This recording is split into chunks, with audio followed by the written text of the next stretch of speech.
Nous, l'argent vient par la prière. Hey, ça, c'est encore une autre aberration évangélique. C'est pas vrai. Dieu n'a jamais donné quelqu'un de l'argent en réponse à la prière. Oh mon Dieu. Je crois au Dieu des miracles. Amen. Je crois au miracle man. Yes. Mais je peux vous dire, tous ceux qui se sont enrichis, ceux qui se sont établis dans la prospérité, ne l'ont pas été par la prière. Oui. La seule voie, canal, vecteur, couloir qui conduit à la prospérité financière, c'est le travail. Amen. Oh.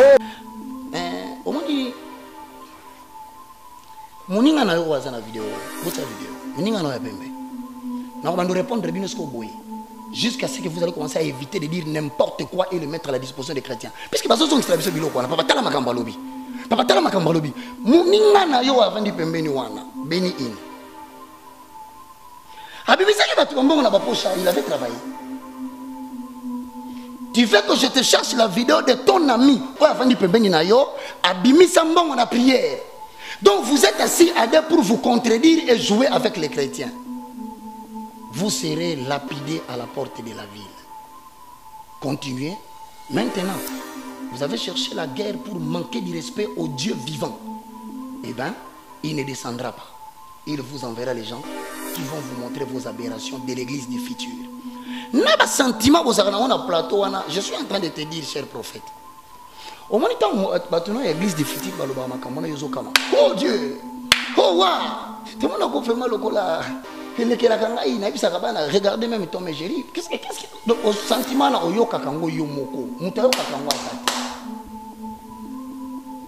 donc, mon t'a contredire, c'est ton ami là qui ose faire sortir de l'argent na poche ya bato. Ton ami là l'a fait. Il a fait quel travail? Parce que tu dis, na mon embêté, à tikala ko répondre na mongo par la prière c'est le travail. Mais lui quand il priait, il demandait à Dieu misambongo na poche ya bato. Toi tu étais où? Avec son collaborateur, il a limité, ouais misaka bato mbongo na ndaku, oh to mona kango te wa filimaka te, et ça $100, $200, $300. Même ou ko les alliés, vous allez rencontrer des autorités politiques qui craignent Dieu. Bako appliquer les gambos en asimambongo. Les contrefacteurs est puni de servitude pénale. Scandaliser banana nzambe, ko penguisa banana nzambe, biloko e autre bien bela ezebele, ko zemisa banana nzambe ya batu, ko longola banana nzambe ya zemi, ko koma na basi 5 6 7, mutapekisi yote soko botaki na mwasi, o reconnaître ye, occuper bana. Papekisi yote. Mais le problème que nous refusons ici, beaucoup mieux qu'on soit en public, beaucoup mieux qu'on fingana en public, toloba, tolobate. N'a pas vu ça quelque chose. Au moins, il va salaki calculer ya ko sala biloko wana bakanisi ba humilier papa na biso. Ba humilier te. Ko sala vidéo ya ko publier mut. Nde o humilier ye. Yesu ye mo nzambe ne biso kufa bulumbu na ekulusu. Église ekufa. Église ekufa. Mais nous venons d'où? L'église vient de l'humiliation. Nous sommes une église qui a été toujours humiliée. S'il n'y a pas de combat, il n'y a pas Dieu. Bafinga, baloba, bamata. Pour nous, il est. Pour nous, il est. Que Dieu vous bénisse. L'évêque reste notre papa. Bachanja que papa te. Bachanja que papa. Oh, yabiso papa, aux yeux du monde, nous les soutiendrons, nous les soutenons et nous l'aimons. Zela nano pambulangana, zela pambulangana.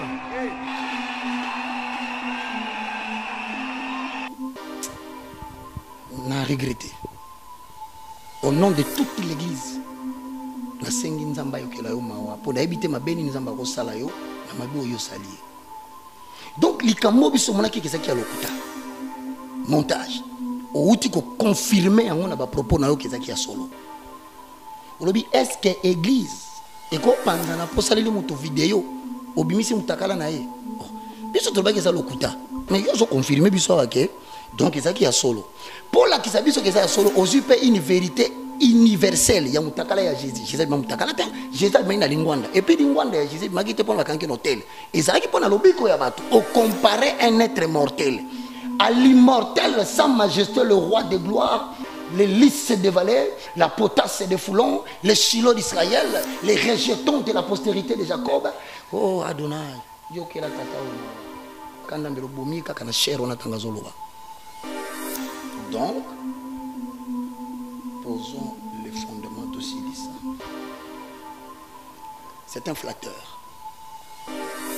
Seul lui c'est ce qui se passe réellement dans la communauté au sujet il y a existence, il y a église, il y a des rapas. Et là que c'est précis, il n'y a pas de nzambe. Ceux qui battent, ils vont s'engager pour finir, ils vont s'engager. Vous voyez, on y a ça là.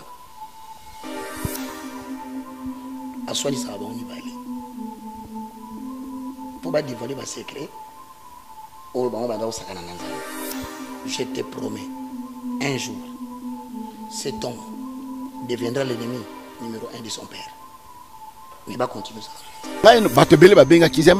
C'est la Denis les cités pour répondre na répondre Denis na plateau biso na ye na nga to vandi na ba témoin soit to vandi à confondre nga lobi okosi reno mo ezaka place boy ba piaka 250 000 reno mo ezaka na sika boy ezaka boy. Moutaza honnête, un arbre on connaît par les fruits, mais fruits qui est quand même que c'est dénoncé. Qui est qu'on y est, ça va causer que je fais pas exprès, mais je fais ceci. Alors, qu'est-ce qu'on peut dire? Il y a mon avou là. Revenons sur. À toute bellité. Donc, je vous dis que fruits, le baki a la fruit. Il y a des moutons ba fruit à ma bé parce que mouton a fruit à ma lame. A senga pardon devant ba konzinga na senga pardon. Na ki 6 mois ya mabondi li pour na senga pardon na peuple na sengi l'émission na. Non moni ba Denis laisse pas comprendre que nzamba si abotoli eta mususu nyonso. Église bato basili. Ora na mboka eza susute. Considération parti habité. Na koki okufa boyete. Ah na komo kende na suka bana mai boya to senga pa pardon. To lebisa bato makambo to sala. Voilà au moins quelque part les gens qui ont compris que le peu de vie qui nous reste, tout fata, tout soigner image na dernière minute. Nda fandi afandi alobite. Nga na lingi na loba. Batuni oloba nini? Na oloba. Okoloba nini? Te na loba. 2 Pierre chapitre 2, le verset 1 au verset 3. Il y a eu parmi le peuple de faux prophètes. Likambo eza likambo blagiti. Toi na ba faux prophète na kata moko. To bengi bango musu baza ba prophète de la majorité présidentielle. FCC. Bango o mata o kita ba noto na ye mona kaka. Muta FCC a gagné.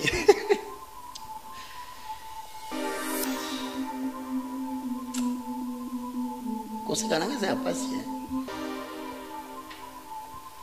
Tozana ba prophète na mboko yo azali prophète exclusivement à tendance cash. Mingi ya mona kaka mande ko double. Tozape na quantité ba prophète intermédiaire. Ya la muka. Mingi ya zomona kaka la muka ko so pouvoir. Donc notre soka la muka mona kaka na zomona cash ndeti ba koyi ba kufi na moni FCC bitumbi bini mais na moni ndeti na batomboli la muka papa. Un homme de Dieu ne peut pas avoir de coloration politique, il libère le message, point, il s'arrête là. Mais na kati na yeba lobi lou. Donc nyama ya mbwa ya zamba, est-ce que ngam tuna bengi mbwa ya zamba pasteur? Prophète, aux mbwa ya zamba. C'est la Bible les reconnaît. Peki moi ya zamba na yo a caractère ya ko rançonner batu mbongo. Sikoyo awa pasteur alobi prophète alobi ke ba pesa ke biso mbongo. Tolia. Moninga na ye alinya résister. Vidéo ezali. Alobi batu ba peki singa kutuna répondre de ni les citer. Ngana alobi mukolo na lobaka ke nzambe ako exposer ba homme de Dieu na Congo makamyo so bosala. Les gens m'ont insulté de tous les mots. Donc ba pasteur ba tiki na bango makambu ya église. Ba pakati mbangu ba tiki ko batela mpate ba komi ko nolia mbongo na présidence. Motuna na zotuna de si na ba pasteur wazo wanga na kebalia ki mbongo. Moi je vous confirme, avant que le chef de l'État ancien a quitté pouvoir, 2 mois ou 3 mois plus tard, ba pasteur baliaka 150 000 $, je crois par chacun. Qu'est-ce qui vient devant nous? c'est l'élimination d'une certaine catégorie des hommes qui se disent serviteurs de Dieu. Donc, pasteur Nyonso, que Dieu est en train de stipuler que d'ici 2021, le 1er janvier, d'ici avant la date où pour la 2023, une nouvelle génération prendra la relève. Il y a prêtrise, il y a beaucoup de poto, Kinshasa, puisque Dieu veut présenter la République démocratique du Congo de manière prophétique en 2023 comme une nation qui va commencer à prendre la puissance. Déjà sur le plan régional, toutes les frontières, les pays nabiso, va combattre Kabiso, Nzambo banda ko affaiblir bango moko jusqu'à ce que les drapeaux de la RDC et kolonga na mboko bakangango et ozonga. Lorsque azolo na moninga ke plus loin Toliaki. Moninga na palobi ke yepe balinga babeta pa pasteur Soni. Il est quand même salié parce qu'il y a le président de la République à sa dignité, à sa président. Talanenganzambe appelle ça que le mauvais esprit de Dieu est attaqué. Bozo mona bato bazo swana bozo kasi za pamba maivete. Nzamba bazo bimisa bato na poisa. Nzamba bandi la tsabino ke soki na lobaki na bino ke bakaza na raison. Mbelelelo batibele batomboki. Mais regardez les spectacles désolants. Nan silité ekobima pebo kanga bangote. Puisque molimo wana si akobimisa bango na poisa ici lati bango. Tiba ko kende bateli génération na musala ya pasi ekomi défi ba relevant. Les collègues ba pasteur musu basala ba spectacle, il y a ba zoo, il y a ba jardin zoologique, il y a komisa ba nyama. Non, quand vous découvrez un animal qui sort du corps de quelqu'un, ramenez-le aux jardins zoologiques parce qu'il y a des animaux en voie d'extinction.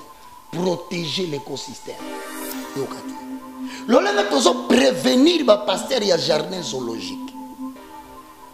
Les langues tozo prévenir ba pasteur ya ba agence de voyage astral. Les langues tozo prophétiser ba pasteur ya église du futur. Oui bien. Non, évitez papa rouge. Je vais en arrêter. Nicolas bimi bimi. Côté internet. Comment église du futur? Église du futur. Tala nombre ba pasteur nous sur mon na kati wana. Ils ont pasteur va décider, va lobby, hein? L'église est en retard en termes de mysticisme. Va lobby l'église faut vendre pour quoi Aquaman. Vous avez film Aquaman. Aquaman moi mon toit sur nage pe na maya zotambula pona mukili. Et va passer faut vendre ça la biloko ndenge wana. Vous avez film ya Avatar. Moi na tambula de nyama mo zo pungwe. Va passer faut vendre pungwe ndenge wana. Faut mutation pasteur la bimi azongi na 1999. Azongi so pas 2020 beaucoup tellement à retourner na bi koko na 2020 après ngambote na 1998. Donc bali to ko na niveau. C'est ainsi que nazo expliqué awa. Bible zo bisabiso que soki bomoni mutu azo test azo to sama komi oyote notele. Siko notele baba ki do bogangila e. Donc na gangeli pasteur prophète. Si tu n'as rien à dire, s'il te plaît. Ndate mutu na lo Bible lobi kanga mu. En bon français balobi fermer la bouche. Mais en français, il y a Bana et France. Il y a Paris, 65e arrondissement. L'affaire, tais-toi. Parce que yo aussi dit que l'imo, la naïte mon bien papa. Bible me tolobi na peso ka synonyme. Telemelaka cardinal Mosengo. Na ba déclaration na ye. Do ba déclaration ya sala kitango a telemelaka cardinal Mosengo wana ndezalaka malamu. Nzambe azalokumu. Ezali parce que ezali moko ya Kozaka vice-président Nangai ayaka koyambula ete ezana bato songolo parmi ba leader ba initié na kabal juif na kindoki ba bisi oyo jaga na kati ya Bible bazobima bazobi kende na butu to samisaki makambo wana l'église a réveil tomoni magie ekoti sorcellerie ekoti baku ekoti bato kokufa na empoisonnement. Quand j'ai décidé de mettre de l'ordre ozomona yangonde bitumba oyo nazali na yango alors nangine sabino lokumoko ngai naza ko bondela na kosala jeûne ya 7 jours soki omoni image ndenge lobi. Le vrai problème est zongisi biso na titre chapitre 1 le verset 11 à lobi boye na 10 lobi. Il y a en effet surtout parmi les incirconcis beaucoup de rebelles, de vains discoureurs, de séducteurs. Baba Kisia. Tala auquel Oezana S. auquel il remplaçait Batoun Somisato. Auquel il faut fermer la bouche. Donc, Bible sopesa ndingisa ya koyebisa bato bazosala makelele ya bémission kolobaka na ba émission ole bateya batu batiki mateya taisez-vous baka combien poli atobe banaka na bino yango wana balobi c'est 20 discoureurs, c'est-à-dire des discours qui sont vains. Utilité, édification pour le corps de Christ, zéro. Salut les âmes, zéro.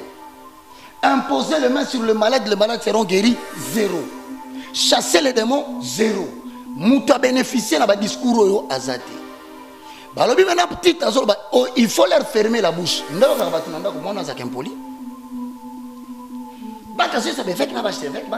Mais oui papa, bokanga monoko so bozana lokoko lobate.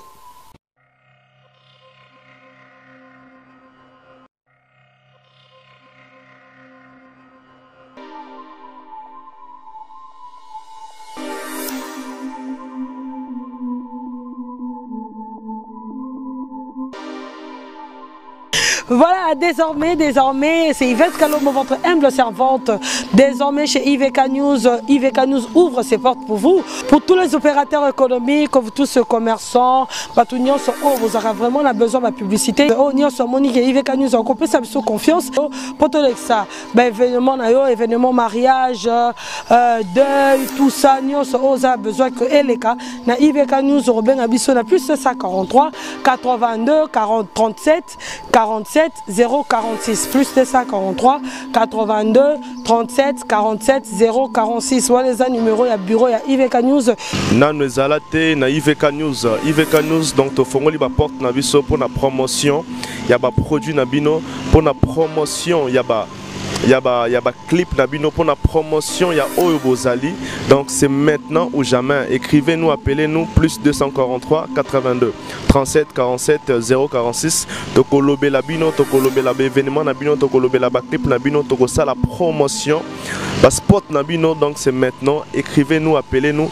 To solo là, to promouvoir et le robino bolingi to ça la pour nabino.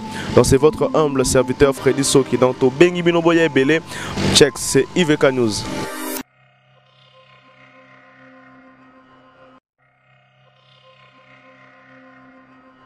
Voilà, merci et bienvenue chez vous. La joie de notre de savoir que vous êtes tellement nombreux devant vos postes téléviseurs pour nous suivre en ce net moment. Merci à vous, merci à tous ceux qui sont toujours là pour nous. Merci à tous ceux qui sont là pour nous soutenir. En tout cas, nous sommes vraiment reconnaissants et on dit merci au nom de toute l'équipe. Merci vraiment. Aujourd'hui, j'ai pour vous un invité surprise, un invité que vous aimez bien, un invité qui vous parle très bien de la part de Jésus-Christ, un invité qui vous parle de la christianisme comme s'il était né à la famille de Jésus.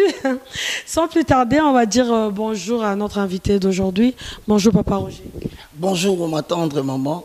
Je suis très content de te voir Yvette Kalombo. Que la grâce de l'Éternel soit avec toi. Un grand merci à tous ceux qui nous suivent ensemble. Lorsqu'ils nous voient, ils sont contents parce qu'ils savent que ma sœur Yvette va poser des questions sans complaisance et que l'évangéliste va répondre aussi sans complaisance. Donc nous faisons tout ce travail. C'est pour prendre soin de tous ceux qui nous suivent ici au Congo et aussi dans des chaînes de télévision locales et pourquoi pas ceux qui sont sur YouTube. Et donc merci beaucoup de nous retrouver encore ensemble. Je bénis le nom de l'Éternel.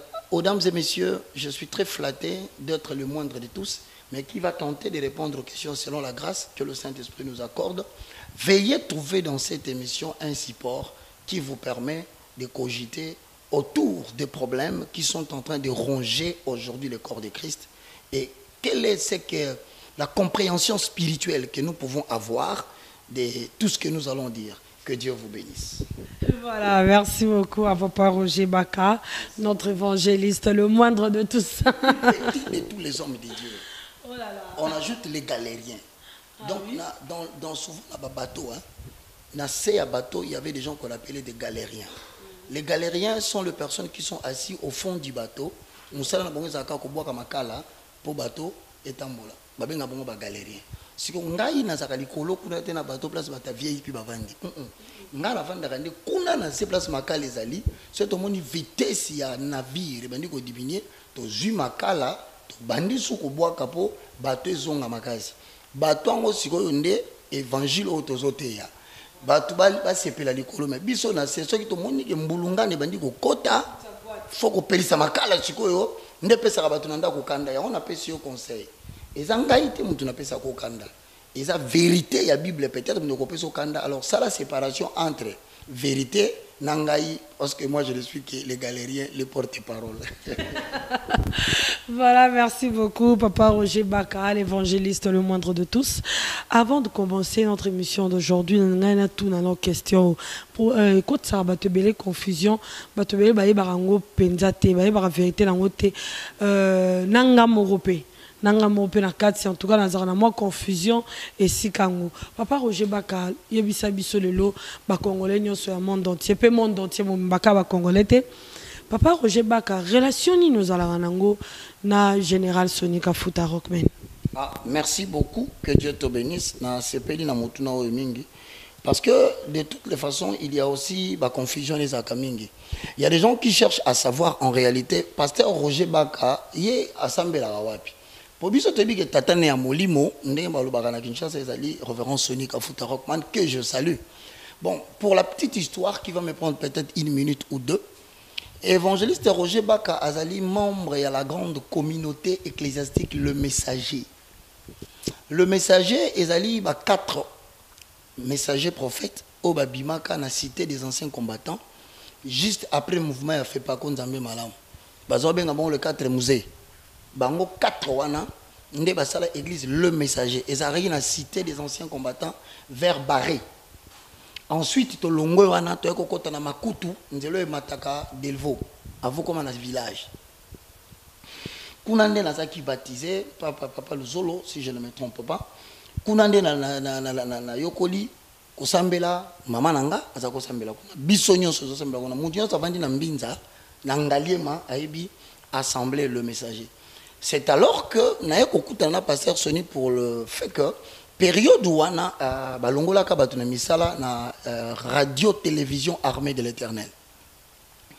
Alors ma petite sœur qui s'appelle Adèle aujourd'hui à Cap Town que je salue aussi a ebisanga yabaka balobi pasteur Sony alongoli batuna misala skoyo muninga na ye bazako tangani na EBS école ya esthétique na Gombe.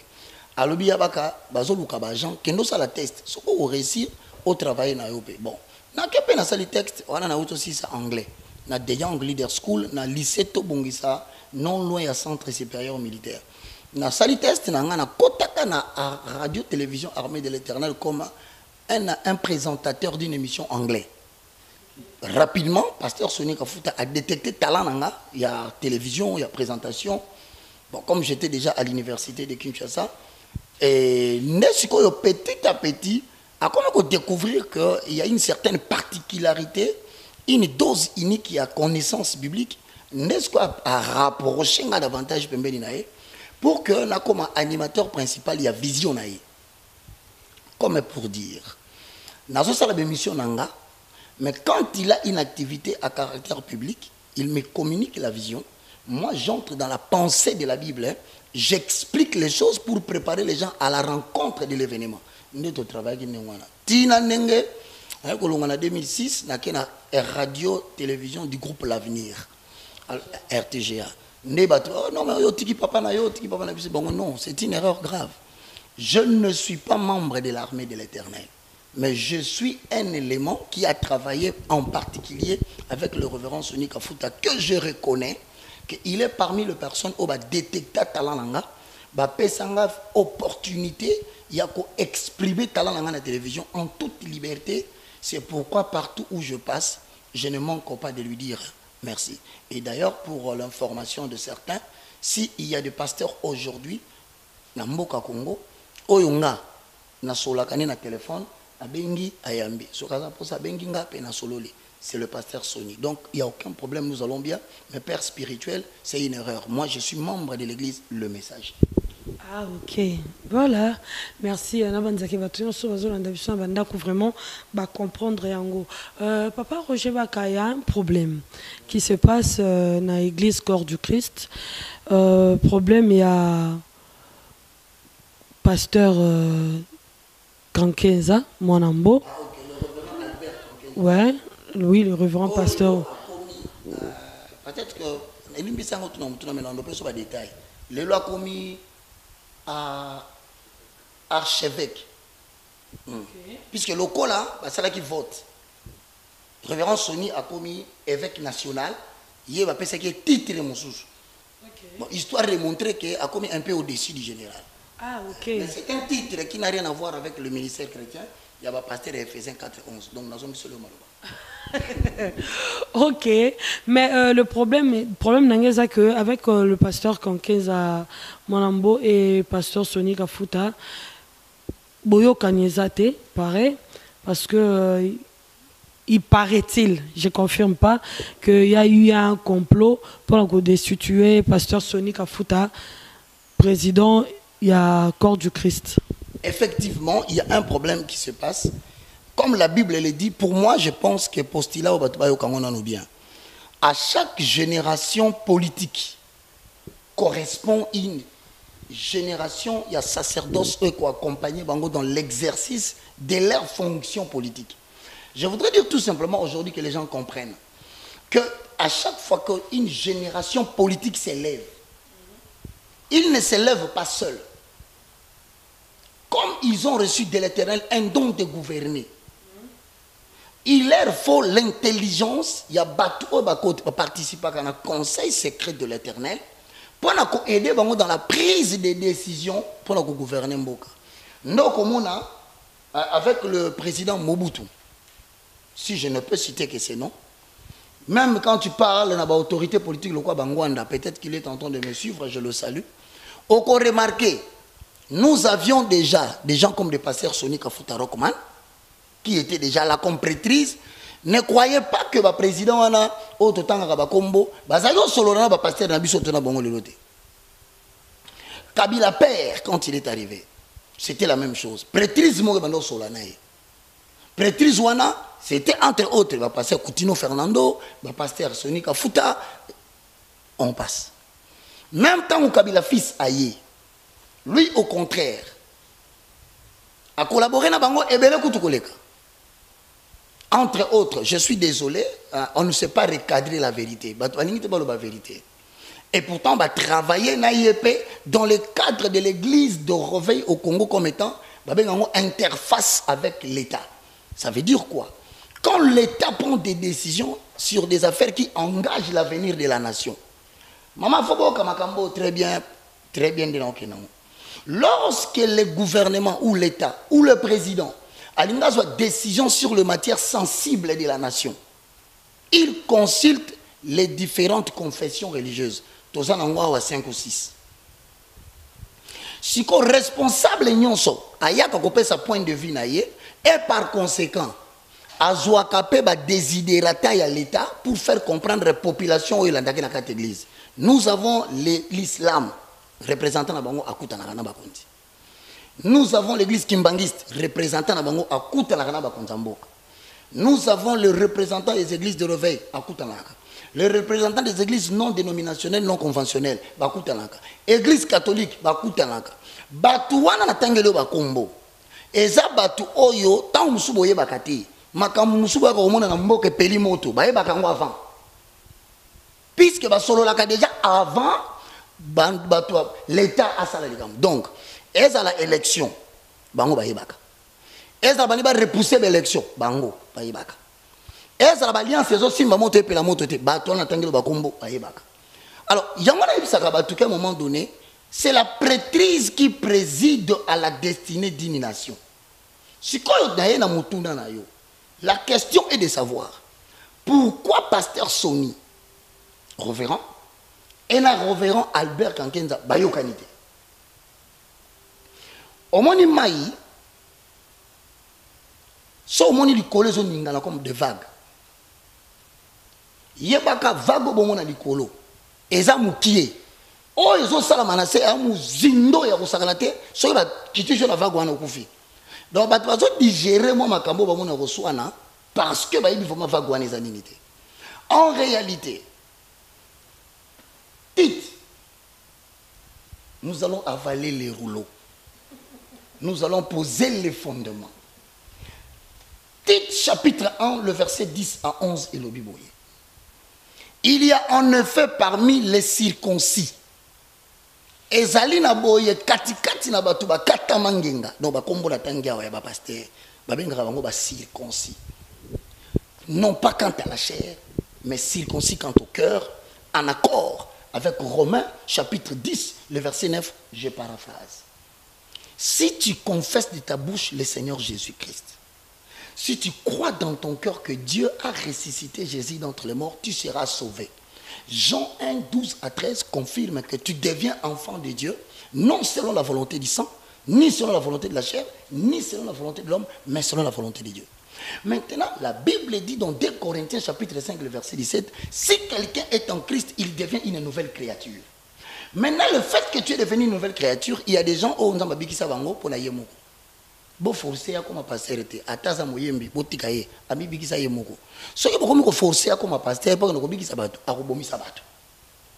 Mais ça la bato sur Éphésiens 4 11 à 12, il a fait aux uns comme apôtres, aux autres comme pasteurs, aux autres comme évangélistes, aux uns comme docteurs et pour le perfectionnement de ça. Donc bato yo mona to benga ba représenter ba plateforme et ça bato ça premièrement la mission. Il y a qu'à découvrir talent naturel, il y a Yvette Kalumbo. Qu'on ne vous trompe pas. Tu peux faire 20 ans dans une église, si tu n'as pas détecté quel est le don que Dieu t'a donné, tu ne peux pas participer à l'héritage que Christ nous a laissé. L'héritage s'exerce par les dons, et les dons est lié à la découverte de la grâce que tu as. Donc, nous te vendons tant que tu n'as pas Yvette, comment ça va? On dit grâce sur grâce. Grâce sur grâce, on est à la balabala. Grâce sur grâce wana ezalaka te tango Yvette azosomba biloko na kata supermarché ezalaka tango asimbaka micro pona ko exercer don na ye faveur moko eyaka wana esalaka ke esika bato bazwi 1000 vies yazwi 10 000 parce que yo lingo telemela obundisa ye alors que 10 000 vies na ye euti na bilamba la takite oya ko boma Joseph pona bilamba et loko so sala Joseph ezana kati nde yango soko tobeta lisolo awa ba weleli nini pasteur Soni azalaki voter président, il y a l'église de réveil au Congo. Des tristes mémoires, non, l'action image, il y a un problème dans beaucoup. Parce que la Simba, talent zeta mounene. Je vais retrouver un zeta. Balati c'est talent kabaka tatoja ba catholique. Cérémonie mo mbesala miona ba batu ba lapi bandai. Ba tomboli maboko, ba toka kozoka ba loba loba makambo, ba tomboli maboko ba lapi bandai. Maintenant tita zo bakisa. Il y a en effet surtout parmi les circoncis beaucoup de gens rebelles. Le vain discoureur et le séducteur. Donc parmi les pasteurs, il y a 3 catégories qui se retrouver. Des pasteurs rebelles. Donc des évêques rebelles. Des archevêques rebelles. Rebelles à quoi? Rebelles à la saine doctrine. Parce que comme il y a leadership, conquête de pouvoir, positionnement, complexe de supériorité, complexe de titres évangéliques. C'est ainsi que, et puis je vais t'informer.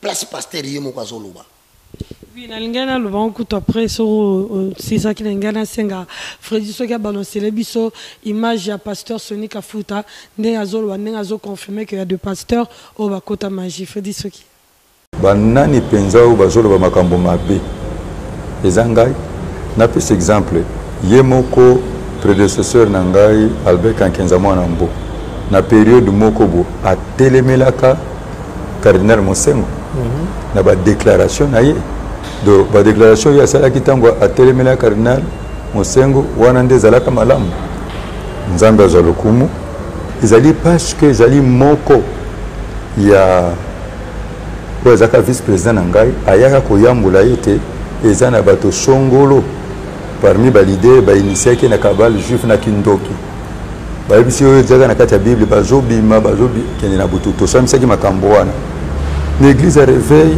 tomoni magie ekoti sorcellerie ekoti baku ekoti bato kokufa na empoisonnement. Quand j'ai décidé de mettre de l'ordre ozomona yango nde bitumba oyo nazali na yango alors nangine sabino lokumoko ngai naza kobondela na kosala jeûne ya 7 jours soki nzambe na lola alobi na ngai na continuer et je dis na kosala ba manda mibale soki nzambe alobi na ngai jusqu'à ce que je mettrai de l'ordre dans cette église na kozongisa réveil na état na yango ndenge ezalaki donc ndenge ngai nazali awa nazwi distanciation physique na bandeko ngai na bango tokosololaka te tokomonanaka te nayebisi bino ata na ndoto na ngai baya te armée de l'éternel organisme d'évangélisation bayebisi ngai na mi retiré na makambo oyo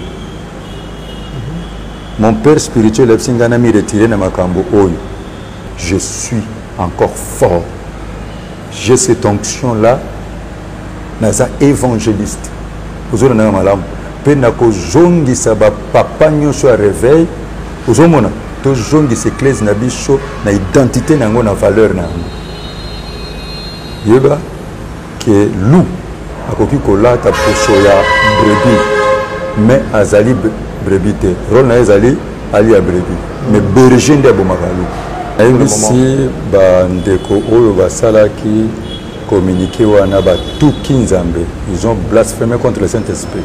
Il doit se repentir et porter le fruit digne de la repentance. Sinon, l'avenir me dira raison. Parce que va toucher ma foute. Au moins, imaginez lobby. Le vrai problème, ils ont dit sur la titre. Chapitre 1, le verset 11 à lobby boy. Na 10, il y a en effet, surtout parmi les incirconcis, beaucoup de rebelles, de vains discoureurs, de séducteurs. Babaki Siawa. Tala auquel Oezana S. Auquel il remplaçait Batuan Somisato. Balabi, auquel il faut fermer la bouche. Donc, Bible sopesa ndingi sa ya koyebisa bato bazosala makelele ya bémission kolobaka na ba émission ole bateya batu batiki mateya taisez-vous baka combien poli atobe banaka na bino yango wana balobi c'est 20 discoureurs, c'est-à-dire des discours qui sont vains, utilité, édification pour le corps de Christ zéro, salir les âmes zéro, imposer les mains sur le malade, les malades seront guéris zéro, chasser les démons zéro, mouta bénéficier dans discours oyo azate balobi maintenant petit il faut leur fermer la bouche ndoko batunanda ko mona za kempoli baka c'est be fait na ba chevêque baka ngamonoko mais oui papa bokanga monoko so bozana lokoko lobate qui a besoin de vos entretiens vous venez le placer à la place publique au lieu de lever le nom de Jésus parce que les apôtres baninga bateya Jésus azokende abi Jésus. Montrez-nous seulement l'agneau. Cela nous suffira. Le reste, il y a des débats, il y a l'ambolati, il y a l'into fin, et talibi sauté. Montrez-nous seulement l'agneau, cela nous suffira. Tétabakisi, auquel il faut fermer la bouche, il bouleverse des familles entières. Deuxième référence. Donc, vous savez combien de gens considèrent Papa Oyo comme étant des gens honorés dans Mboko Oyo? Combien de jeunes qui drainent derrière Albert Kankenza? Combien de jeunes drainent derrière Sonic Kafuta? Pour ne pas toucher les deuxième vidéo Egoya, qu'est-ce qui arrive à ces gens? La réponse est simple. Une génération s'en va. Une autre vient. Dieu est en train de balayer les hommes de Dieu. Maintenant, il y a un texte, contexte, il y a mon pasteur Sony. Il dit ceci, je cite. Tant où il est à côté de Moussalo, a détecté que le pasteur, le côté qui n'a soloka, j'espère que ce bon besoin, si son aboyo kalobi, le côté n'a bon noki. Mais ça fait 7 ans ou 10 ans. Dans les cas de la télévision et des émissions que je fais, et même dans la salle pénale, que Batouba Simbiki Sinambo Kanabiso, Katika Tabasai Nanzambe Bazali. Ah non, on m'a traité de tous les mots. Aza jaloux. Monsieur Soukoutou, il y a Moulouba. Alumba Koneji. Osa jaloux. Moi que tu vois, ba papa oyo tote tope sabango li memia toto sabango mais o ba commencer comme Sony. C'est de la honte publique. humiliation de la plateforme Église de Réveil. Et ngai na osenga nzambe mama Yvette apesa biso ngolu toko dissoudre eloko babengaka Église de Réveil au Congo et kozalaka lisusu te photo luka moyen eloko ekweya parce que c'est la porte d'entrée de tous les sorciers évangéliques et des perturbateurs de la paix sociale. Reste avec quoi? Les indépendants, plateforme Moussous. Comment? Nouvelle génération, des gens qui ne dépendent que de deux choses. Ils n'ont pas besoin de parler avec l'État. Pour eux, ils dépendent de la Bible et du Saint-Esprit. L'État va subir les conséquences de leur travail. Comme Élie. Il ne fait pas de plateforme. Mais tout le monde au roi. N'a tenté de vendre le ERC. N'a tenté de consulter la plateforme. Mais bon, il y a un roi que s'il continue à traîner, voici des gens dont la nation a besoin maintenant. Des gens qui sont capables de remettre l'autorité de Dieu dans le cadre de la bataille. Vous voyez que les gens qui maman il fait tout matin, les gens qui disent mais baka ngope makamio ça sur le bezo salima. Baka ana soka lobi kamba waka kum isalami. C'est ça. Tozongisa batu posa ya kubanga nzambe. Tozongisa batu posa kondimela ke nzamba solo azali. Mais pasteur a lobby ke batu bakoti kisi. Je vais maintenant dire la vérité. Pasteur a lobby entre les lignes. Na yo kamona monoko mutu musu te. Na monoko ya ye révérend. Il y a un pasteur à Koufa Kinshasa à la période na prophétisa ki diwa ya basali na nzambe basimbe kisi bakokufa. Pasteur moko akufaki. Tango akufi révérend Soni Moutazalaki wana lokola mutu face à la prière à clôture. Vous pouvez imaginer maman Yvette, mutu aboma qui est parmi les pasteurs à côté de judaïsme azaki wana aye. Aye koloba na bango nini? Ngai lokola na linga ki mingi na sombeli veste ya pembe, chaussette ya pembe, cravate ya pembe, sapato ya pembe, balatisa ye na cercueil. Famille telemi makambo nazo biso yo ba pasteur ba yebi yango naloba kanyo sauté na saka ba réserve ba ba kono ba kaza mayele te na bi si j'ouvrais ma bouche pour tout dire bon diata suma kolona ba église wana te boko nyataka makolo te na limité quartier industriel axe du mal boko kende te siko lelo la koloba parce qu'il fait tatuninga motuna il faut na lo pasteur Soni atomboli maboko alobi motonyo savangia oya monike azana likambute na ebembe ya tata oya lali na mabele tombola maboko no likolo na signe ya mutu azo senga nzamba atambusa molimo na kende bien. Les deux pasteurs qui ont tué l'autre pasteur na kata ma occultisme bazaki wana batomboli maboko te. Premier cas. Deuxième cas, landa bien ma pasteur Sonia Zoloba. Je bénis l'Éternel parce que en tant que papa ayambi molimo ya baka. Esprit de dénonciation et lati général. Alobi à côté kate nzamba zambala mwe nzamba pesi pasteur molimo na ngai sikoyo pasteur alobi que magie et koti. Magie c'est quoi? C'est la nécromancie, c'est la chiromancie, c'est le bouddhisme. Je te dis et je le confirme. Elle est combattante depuis na loba qui va passer à Simbikisi lelo responsable exerce de Vendimeo. Mais je vous informe qu'il y a limité. Il y a un pasteur réputé, Azana Bouddha Nandakune. Ekobima, rien ne restera caché.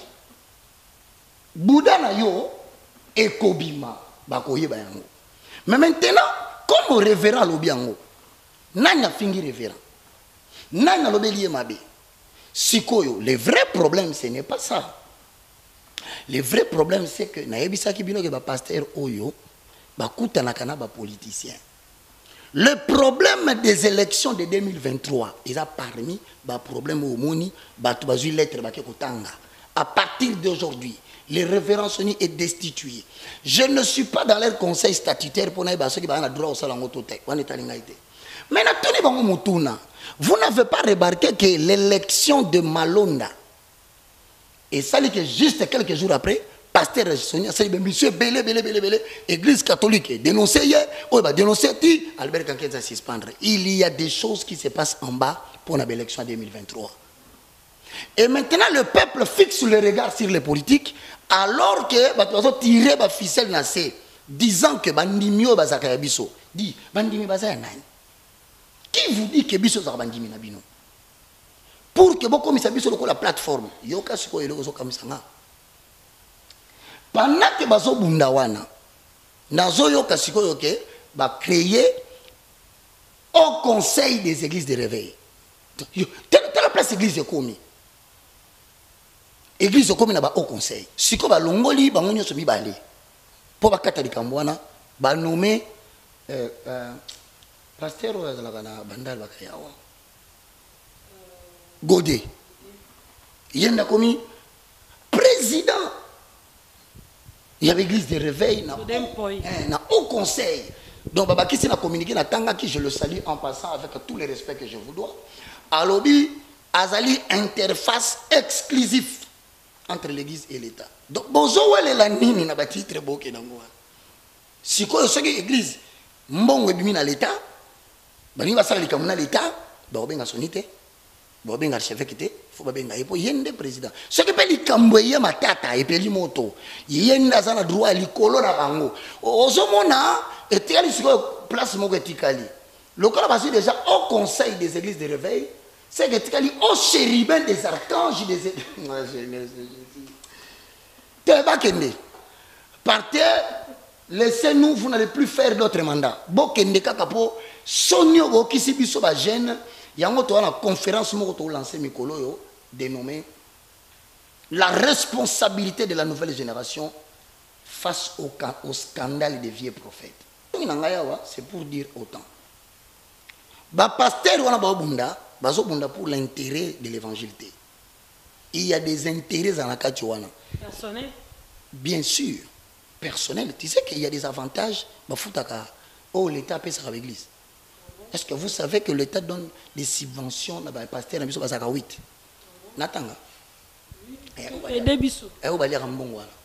Mais pasteur Nani Denis Lessi a le bien la télévision qui il y a du pasteur au Balia Rambon au Balia Pembon il y a président honoraire Joseph Kabila mais bah te belé bah c'est pas n'importe pasteur Kiziami n'a même à sali droit de réponse émission Freddy So qui est débiso l'exception dans l'image au pasteur Denis Lessi Vander le bah pasteur Baliak comportement bah eba mutuna frine tango ya trishaki wana ngam na tunio mais tant à tricher à l'université et c'est ngam tu n'as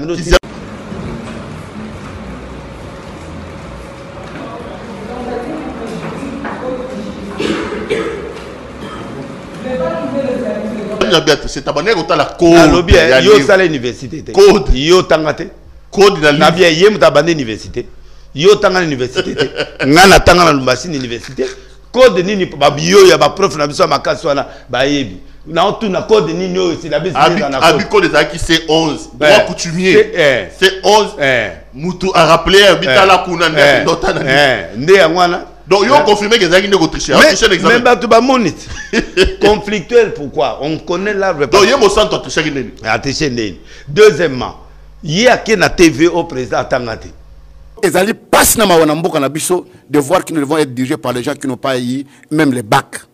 C'est une honte pour nous qui avons étudié. Parce que la preuve est là que la personne qu'on met à la tête d'un grand pays comme la République démocratique du Congo, il n'a même pas de diplôme d'État. Et de deux, il vient falsifier même les papiers qu'il présente. Et le monde entier sait que le président de la République démocratique du Congo, c'est un fausseur qui va se mettre devant l'ONU pour parler au nom de la République démocratique du Congo. Non, je te réponds. C'est une honte. En tout cas, Félix a monté à Malamou. Abi Félix a tangate. Abi à la 6h du matin. À la 6h, à Dokotanga, tout ça. Quand mon président a monté à Yegaba comme président. Mais est-ce qu'un homme là, quelqu'un qui cherche le conflit, et c'est le frère, alors qu'il y a un conflit, il a un niveau à présidence, il a un niveau. Heureusement, Beto Abato qui parlait, il a relaté, à mon monde, il a période à Zikaka, mais à son film. Film Bendapo, il y a un boy. Zikaka, a jeté, Mbutu, mais à son film, Nandenga jeté, mais à Betty Kara. Mais c'était un manque du respect. Mais c'est un manque du respect, un chef de l'État. Oh, chef de l'État abimi. Mais à l'ouest, c'est opposant, c'est un discours d'opposant. Faux opposant. Naebisi Moutunanga, Moïse Katumbi, pas Baïbsinga Komi Kuna na Eloro Sogi na. Ensemble pour la République. Il faut abîmer. Il faut abîmer. Moïse a bengane parce que conflit est à Kuna. Pour Moïse a Moutunanga. Il faut abîmer ça. na ba Francine faut pas bengana parce que kuna a okokate a créer ba conflit na kati ya parti pe ba voter te pour un député de moins ba voter te parce que à l'équipe ba conflit na ba tunyoso ngai bato bele ba benga kizamene ko donc c'est la Denis les cité ko répondre yete boy na répondre Denis na plateau biso na ye na nga to vandi na ba témoin nyonso to vandi à confondre nga lobi okosi renomo ezaka place boy ba piaka 250 000 renomo ezaka na sika boy ezaka boy bokomona yango c'est faux et archi faux kizamina lobi soka zoya Kishasa d'ailleurs plateau na ngao na koyamba bino abi face à face yona sur le plateau mwana na ekakate mwana na yeka komandaka ya yaka bisiko ya lingana ya ifungana ya o débattre na ite soka ye na ko débattre loko nini mutu olé na ko débattre nini doctrine miracle parole ba débattre parole mais ya na ko débattre makambo ya mbongo ye pe alia bongo tsiko na ko débattre nini parce que ndé za boye azwa mbongo azwa turu wana liboso azwa j'étais na réunion wana et loko ezalaka parce que il y a des pasteurs, des jeunes pasteurs qui étaient venus dans la réunion. Tant que commis, Denis se voulait que moi, si naïe, azala responsable la presse, mbonga presse, et au coup de média, c'est pas naïe. Bah discuter na général Sony. Général Sony a dit Denis, si tu parles encore, moi je vais te taper maintenant. Place où il y a Zoloba, soit disant que Sony a bétanga. Tant que nous sommes en Nzambe, yoga nous sommes en Nzambe mobimba. Azoloba na miso abatu. Que Denis Lessi banyaba bétaillé par Sony. Bonsoir na Sony te toujours. Sony abagi non. Au côté ça moi sinon les gars moi na po bobenda moi. Na côté si moi cité. Moi si nanga azali mokonzi na katia institution na biso. C'est pas pasteur. Oui. Pasteur ngai na ye na secrétaire général nanga tozalaka so ba réunion mso ezali tokena na bango. Alia kanaba na lia kanaba tunanga ya mabongo makasi alia kanaba tunete yango ya ye moko tanga zo ya ye moko po amona ga alia kate ngana ya kanaba tunanga balia ka même jour to kena na présidence wana na lia kanaba tunanga ka kenza pe ya na batunaye soko mo ezali pe baninga pe ba se retrouver ya ka ye moko po alingate batu ba ye ba ka alia ka mamba politique c'est un conflictuel ils amènent c'est un conflictuel il y a un problème na biso na Congo bon mona ke mutu da sima Bible zaka musali na Nzambe mutu atelemi azote azaka musali na Nzambe Bible zoloba ke balona elanga ya bleu na moi na butu muyini aye aloni pe ivre na ye balobi to longola ivre balobi te botika ngo ekol ensemble tita ona ngo yokoka to longola bleu et puis ivre to tumango moto wana mbwakela sembola to comprendre muki non ezambwakela ezanini non mbwakela tena lingo ebiso vérité et lingo lo bateka munyoso oyo azo benga ba pasteur azo baboye vraiment za serviteur de Dieu bayiba ka musali bayiba mutu na Nzambe na mbuma bien lubiki bayiba ka nzete na mbuma na yango tango azo ba mbuma ye kaka ndenga sawa alobiki ya za honnête mais tout a isoda moko na premier so na limiter na zo kene classe. Pourquoi se présenter devant l'État? Akimi. Pourquoi Kenya ne se présente pas procureur? Tout dans l'État, quand la 4e rue, non, n'a aucun cours, dans tout le monde. Moutaza honnête, un arbre on connaît par les fruits, mais fruits qui quand même que c'est dénoncé. Kenya ko yebi ça va causer que je fais pas exprès, mais je fais ceci. Alors qu'est-ce qu'on peut dire? Yéma on a volé. Revenons sur à tout bellité. Donc, je vous dis que fruit yozolo baki azala fruit. Yende mutanda ba fruit mabe parce que mutu ana fruit malam. Aosenga pardon devant ba konzinga na senga pardon na ki 6 mois ya mabondi lipo na senga pardon na peuple na sengi l'émission na. Voilà, si on a nyoso na papa Roger Baka. Pasteur Denis Sabi balia mbongo. Pasteur Kizami na bi non c'est faux baliati. Posons le fondement. La Bible dit ceci, dans le livre de 2 Timothée, chapitre 3, le verset 1 à 3, pendant qu'il y a une musique. Sache que dans le dernier jour, il y aura des temps difficiles. Car les hommes seront égoïstes, amis de l'argent. Na bandeli na lingala parce que bato musu bakoza bayoki te boyebaka ke na tango na suka bato bakozala na tango ya pasi me mingi bato bakolinga azwaka biloko ye moko na se babakisi moninga ya misolo. C'est-à-dire bo sali na mission boye ata $10 ya transport azo bisayo kutu il va dire de fou futan bono ma comme belé matelo ba vie. Donc yenyo so bazo sala mbongo yango moni Denis Lesi azui courage à bras le corps. Pourquoi? Na vie ya mutu ezakana 3 étapes mais 2 indépendants na été. Première étape, nous pouvons naître avec des erreurs héréditaires. Deuxième étape, nous pouvons grandir avec des erreurs héréditaires ou de la société et Kolisibiso. Mais troisième étape, ne mourrons pas avec les erreurs de la jeunesse et de la société. Non, moni ba Denis Lesi ba comprendre que nzamba si abotoli ta mususu nyonso. Église ba basili. Ora na mboka eza susute. Considération parti habité. Na koki okufa boyete. Ah na komo kende na suka bana mai boya to senga pa pardon. To lebisa ba makambo to sala. Voilà au moins quelque part les gens qui ont compris que le peu de vie qui nous reste, to kufata to soigner image na dernière minute. Nda fandi afandi alobite. Ngana lingi na loba. Batuni oloba nini? Na oloba. Okoloba nini? Te na loba. 2 Pierre chapitre 2, le verset 1 au verset 3. Il y a eu parmi le peuple de faux prophètes. Likambo eza likambo blagiti. Toi na ba faux prophètes na kata moko. To bengi bango musu baza ba prophète de la majorité présidentielle. FCC. Bango omata okita ba noto na ye emona kaka. Muta FCC a gagné.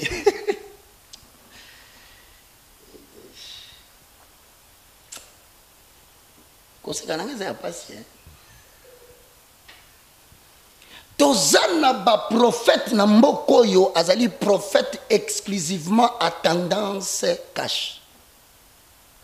Mingi ya mona kaka mande ko doublé.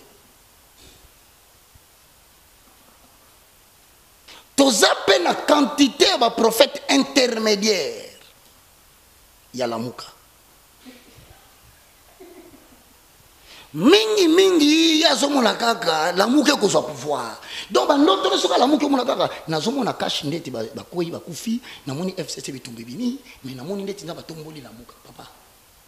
Un homme de Dieu ne peut pas avoir de coloration politique, il libère le message. Point, il s'arrête là. Sikoyo comme il y a eu parmi des peuples de faux prophètes, Paul nous dit dans 2 Pierre chapitre 2 le verset 1 à 2, il y aura de même parmi vous des faux docteurs qui introduiront surnoisement des sectes pernicieux, qui régnant le maître qui les a créés, attireront vers eux-mêmes une ruine soudaine. Posons les fondements. Je sens le bouillonnement des références. Matthieu chapitre 7, le verset 15. Quand il y a des verset de konanga. Pour nazali porter parole ya mutu. Na ko bandolo ba mingite na loba makambo mukolo makambo lobate. Ndeko mona ndako bibo espérons que tu reçois na version na pour la question. Tu reçois na ngote so moli mo santa pesi na ko pesa. Mais verset c'est pelisa kanga mama Yvette Kalombo et lobi na Matthieu 7:15 boye. Gardez-vous des faux prophètes. Bokeba ba faux prophètes ba koti. Bazo kebe bokeba. So yebiso dozala tango kebisa binote. Bino moko bomi kebisa. Ils viennent à vous en vêtements de brebis. Lolenga zoya na elobeli na ye. Na elateli na ye. Na pembe na ye ta musunenga zala ka pembe. So otalika ka kipembe na yobi o mwana beni in.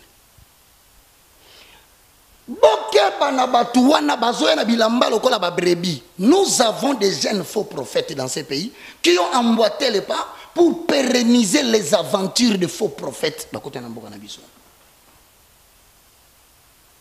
Mais ce sont au-dedans de lourds ravisseurs. Donc, un jeune prophète Bogar, il y a un Bogar, Père l'atelier bilamba au tali au école mingi école mao pour mon apenda que mutu ya beni ini.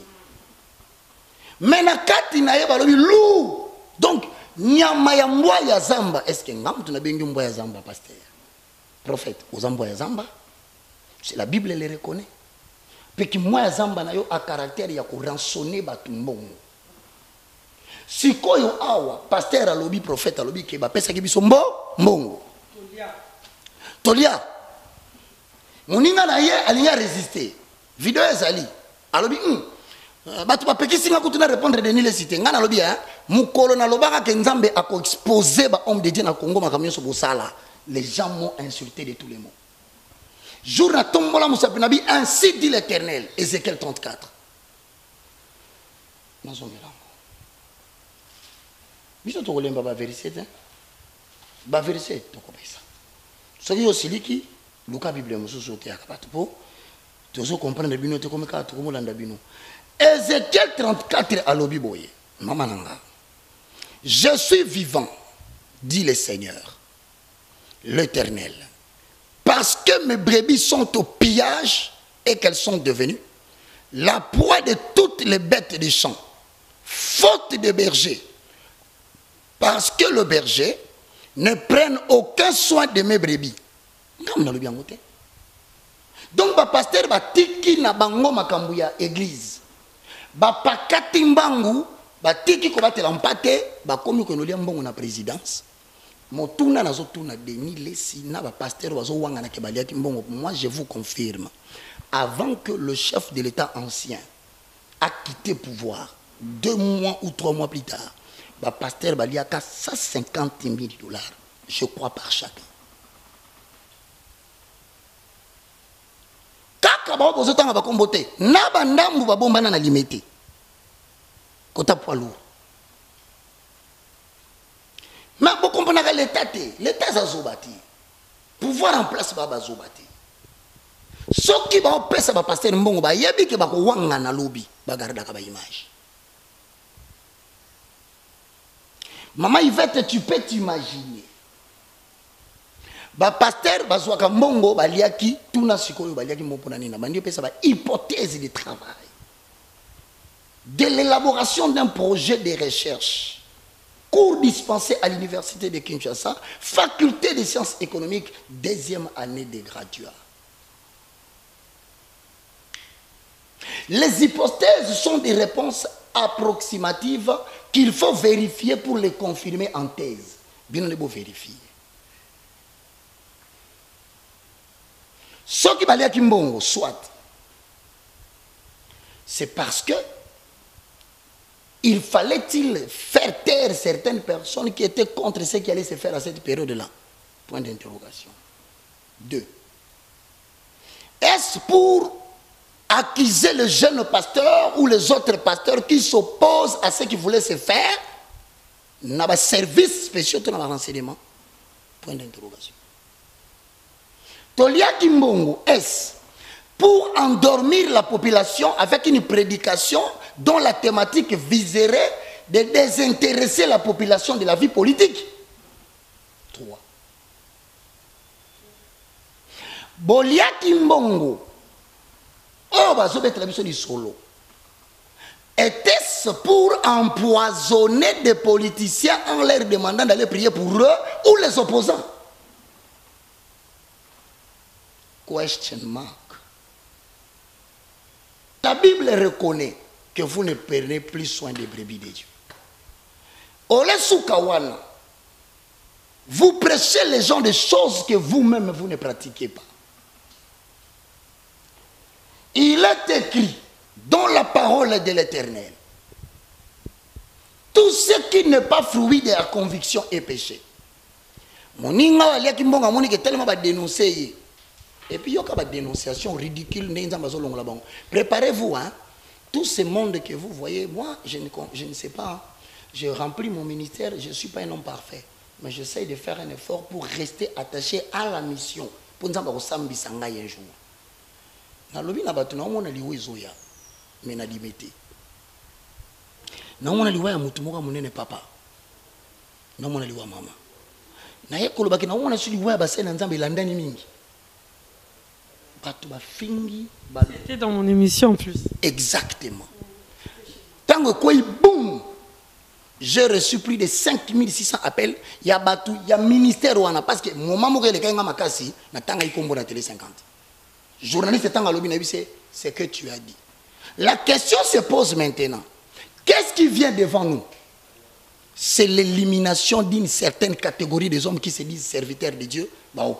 Donc, pasteur Nyonso, que Dieu est en train de stipuler que d'ici 2021, le 1er janvier, d'ici avant la date où pour la 2023,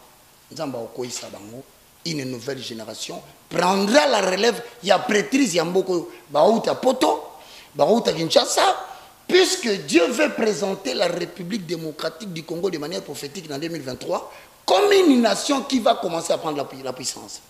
Déjà sur le plan régional, toutes les frontières, les pays nabiso, va combattre kabiso, nzambo banda ko affaiblir bango moko jusqu'à ce que les drapeaux de la RDC et kolonga na mboko bakangango et ozonga. Lorsque azolo wana moninga ke plus loin toliaki. Moninga na palobi ke yepe balinga ba beta pa passer soni. Il est quand même salié parce qu'il y a le président de la République à sa dignité à la président. Talanenganzambe appelle ça que le mauvais esprit de Dieu est attaqué. Bozo mala bato bazo swana bozo kasi ça pamba mai vet. Nzamba zo bimisa bato na poisa. Nzamba bandi la tsabino ke soki na lobaki na bino ke bakaza na raison. Melelelo bato bele batomboki. Mais regardez le spectacle désolant. Nan silité ekobima pebo kanga bangote.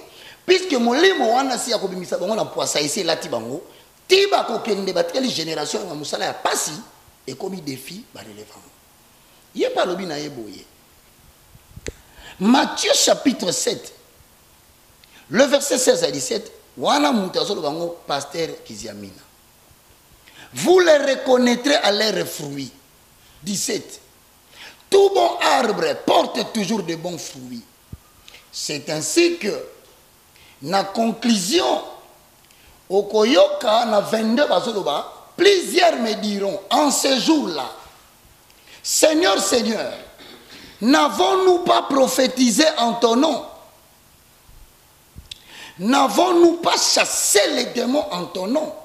Yoka réponse maman Yvette Jésus a réservé na ba archevêque, ba évêque, ba prophète, ba évangéliste international. Au cas où, il y a une réponse avant. Réponse. Alors je leur dirai ouvertement. Et vous allez en coucou, ok, non, bazo sambisa, passez sonner en coucou, bazo sonner sakisami en coucou, oh, bazo sambisa, Albert Kankeza en coucou, Denis en coucou, non, Moukouna en coucou, non, il n'y a pas de huis clos en matière de jugement du Kolokuna, et Kozala, Yvette Wana. Baka wana biso nyonso wana nazo signaler ce que Mike Kalambaye Mike autour ba père il est assez qui c'est mon frère que je salue. Alors je ne vous ai jamais connu, retirez-vous de moi, vous qui commettez l'iniquité.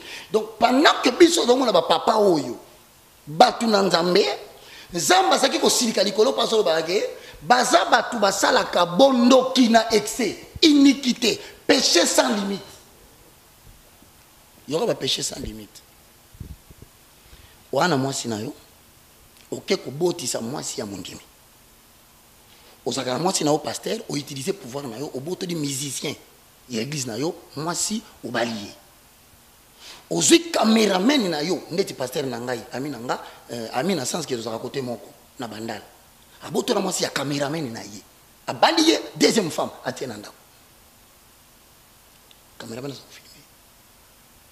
Donc ce sont des gens qui commettent des choses oyebi nga na bisaka bino yer moko ke soki ngai na saki na protection ya Nzambe te na makambo na lobaka oyo mbele si na kufa kala babomanga balakisi peke botala Nzambe bombi po ando sakana na Nzambe sikoyo bato balaki na sakana na Nzambe boba kisake Denis azo sakana na Nzambe Sonia azo sakana na Nzambe Albert azo sakana na Nzambe na communiquer apesa ki Kizami na sakana na Nzambe mais eloko eza motuya vous les connaîtrez par leurs œuvres. Ndo balakisi vidéo ya tricherie babi pasteur azo tricher Est-ce que ça m'a dit bien? Et sa vidéo, au coup c'est maman pour biki sangai. Oui, tout à l'heure mon pasteur Denis Lesiazo, Azo c'est la journaliste là qui sait vidéo il y a pasteur qui s'est mis dans la classe mais on a Azo tanga na e minute on a pasteur te. Bon. Mais Bible nous peut dire mbeli mi balé, mbeli mi mi balé papa. Pasteur comme il faut changer selon les circonstances. Donc ce n'est pas un oint de Dieu. Mais papa Roger, c'est pas de ma faute dans la Bible la Bible dans Lévitique 21 8. Lévitique chapitre 21 8 ainsi total le sacrificateur comme saint. Donc tout tagi la ba bête total ba le roi saint biso to sa net ndeni pa Roger. Sacrificateur comme des. Maintenant la Bible se complète par elle-même. Donc verset ici Moutako contredit Osana. Oracle de l'Éternel. Vous regarderez mes serviteurs comme de saints. Or, dans le sacerdoce lévitique, il n'y avait que la tribu de Lévi qui était considérée comme des sacrificateurs. Pas le Ruben. Pas la tribu de Siméon. Pas la tribu de Nephtali. Donc, il y avait une catégorie de gens qui considéraient comme de saints. Bon, on a un petit Lévitique. Il y a un Lévitique pour ça, Lévi. Si quand il y a un Nouveau Testament, posons les fondements. Ah, mais la Bible. Le pasteur Mogalobi, la Galobi, Bomoni Moutoumobimba, Azaka Soka Pessi verset tout, a Pessi verset tout.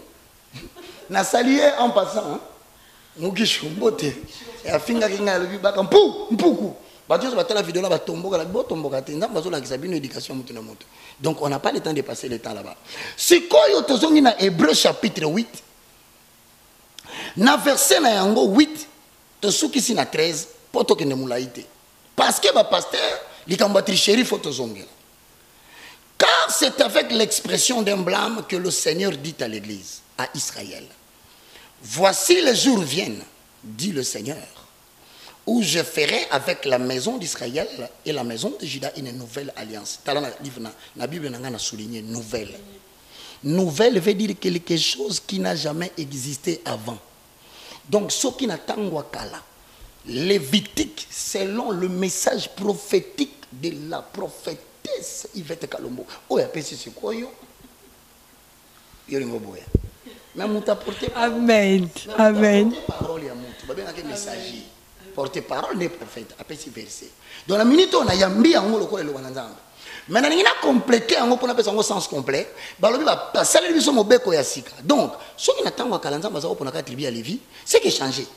Et là, on a dit que nous sommes tous un royaume de sacrificateurs. Donc, si tu as vu verset à Lévitique, tu appliques on a vous regarderez tous les Congolais comme des saints. Il y a un moment, Ephésiens 4, 11 à 12 à l'objet. Il a fait aux uns comme apôtres. Donc, ils ont sauté. Et ça, la catégorie, yemoko ate bango pembeni, pona musala na ye. Mais pona bo yeba musala na bango, c'est vraiment bango. Parce que mutakola mukape na tonga lobi, ngai na sali le ministère de lampe tempête de l'Éternel. Yorobo yela ndenge nini. Neba zongi sibiso na posons les fondements. Acte des apôtres au chapitre 20. Même tout le monde a cadé la toi attaquer comme tout naïe. Et bah attaquer la tête pour la bouille ça va verser. Jamais maman n'angaï n'a vivre tina 120 ans. Tina mukolo n'angaï. Le plus jeune va mourir en 120 ans. Osana. Au moins qu'il y a pas bien va verser. Donc il y a comme temps donné à Yvette il est temps. Si quoi yo awana acte des apôtres 20 27 car je vous ai annoncé tous les conseils de Dieu sans rien vous cacher. Prenez donc garde à vous-même et à tous les troupeaux sur lesquels le Saint-Esprit vous a établi évêque, pour paître l'église de Dieu qu'il s'est acquise par son propre sang.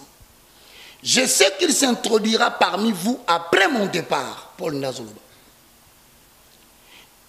De loups criels, oh Matthieu 7,15 à l'obaki. Bako kota katikati na bino basa ba loup criel. Donc tozali awa, ndeno betano di solo awa. Si nous devons regarder tous les serviteurs de Dieu et des sacrificateurs comme des saints, Donc on risque total la paix, loup criel, baza katika na biso comme des saints. Or c'est un loup. Bon ben que saint ndengene. Oh là là, Papa Roger, et comment on peut s'en rendre. Mais Papa Roger, tout le monde qui pasteur de Nile Salobi, na Congo, de Tozaboye, Moussala Nzamba solo, Azate. Yo pe Papa Roger, ça a katia basala Nzamba, ya katia Congo. Yebisa biso, ça ya solo, to ya solo te. Pour yo, le big pasteur de Nile Salobi, dévoilé, bafo. Pour yo, moro a commis, le cas s'est racheté. Le roi y est mon pas à la Congo. C'est qu'il y a peu à faux, toi à vrai. Binonio so basa nzamba Congo. Boza va faux, toi boza va vrai. Maman ngai mutuno tuni ngai avant de répondre yo, je vais poser le fondement. Poser le fondement. Voilà les rouleaux. Et là quand ceux qui ça comme les maman, ici quand nous ba tombo kaka, ba ko lo balo babi non. Ti ponda kanga ba versa. Ya musala ngai. Thessaloniciens chapitre 3, le verset 14 au verset 15. Et si quelqu'un n'obéit pas à ce que nous disons, par cette lettre, notez-les. Tu as expliqué français pour la Bible comment en français. Lettre au l'obésali de Genèse en Apocalypse.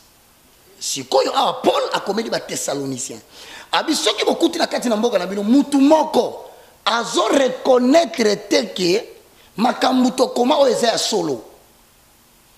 Donc ceux qui prophètent entre guillemets s'il affirme que na Congo musa na nzamba zate.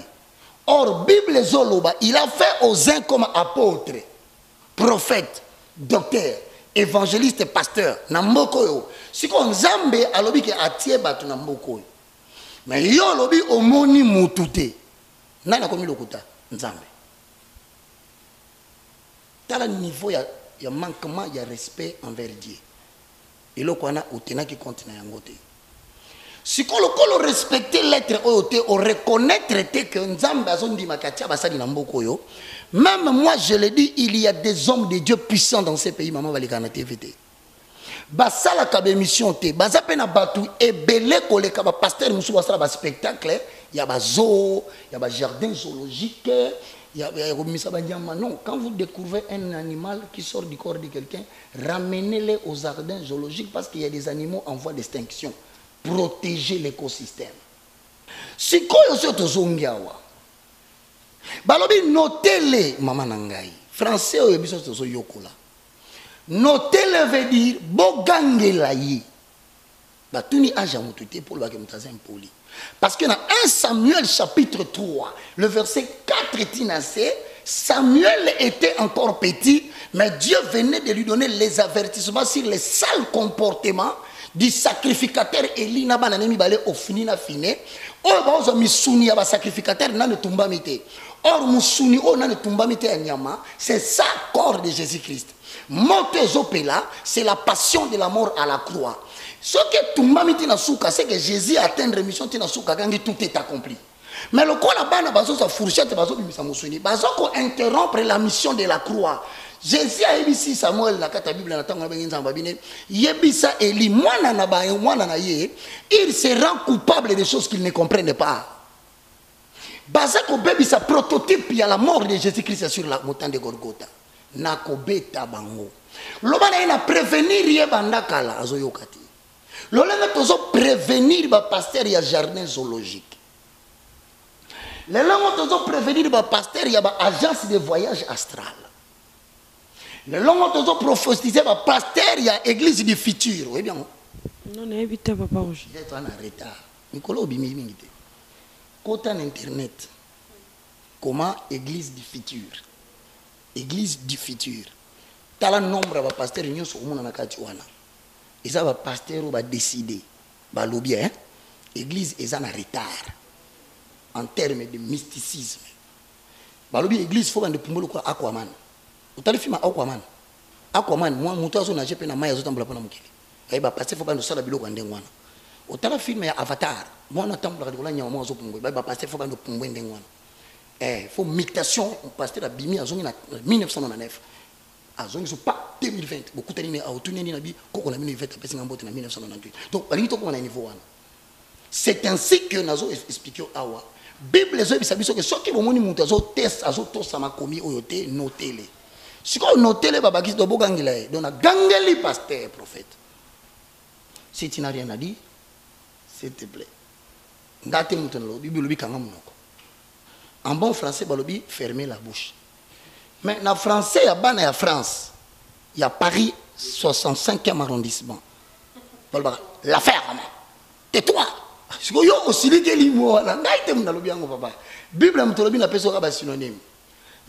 te dire en disant qu'il y a beaucoup de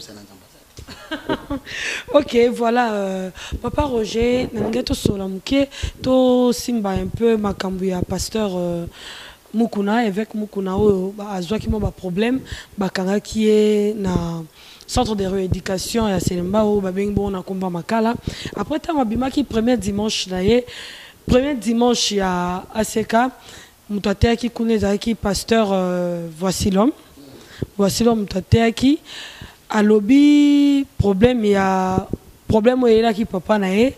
Na osepela yo mo landango après na ko meka un peu ko décortiquer question langai. Vous dites ce qui s'il vous plaît. Na kwa bisabinu quelque chose.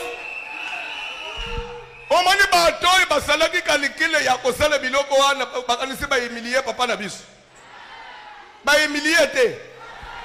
Ko sala vidéo ya ko publier mut nde o humilier ye. Yesu ye mo nzambe ne biso kufa bulumbu na ekulusu. Église ekufa. Église ekufa. Mais nous venons d'où? L'église vient de l'humiliation. Nous sommes une église qui a été toujours humiliée. S'il n'y a pas de combat, il n'y a pas Dieu. Bafinga, Baloba, Bamata, pour nous il est. Pour nous il est. Que Dieu vous bénisse. L'évêque reste notre papa. Bachanja que papa te. Bachanja que papa. Oh, Yabiso papa, aux yeux du monde, nous les soutiendrons, nous les soutenons et nous l'aimons. Zela no pambulangana, zela pambulangana.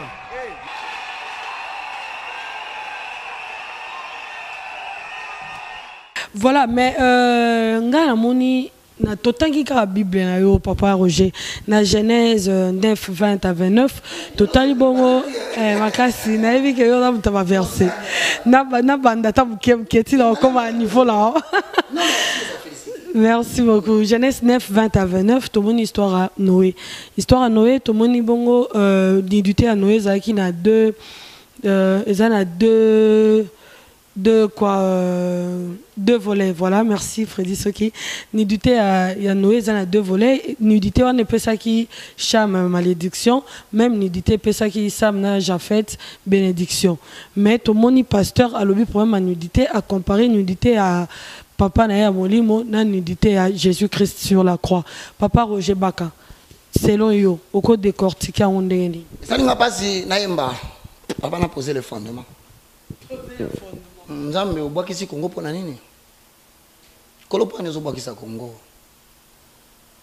Mokonzi mboka ye asali na stade de prière, apesi des chroniques 7-14, il a posé le fondement comme Baka. Babengi pasteur liboso abito kendeti na lifobo.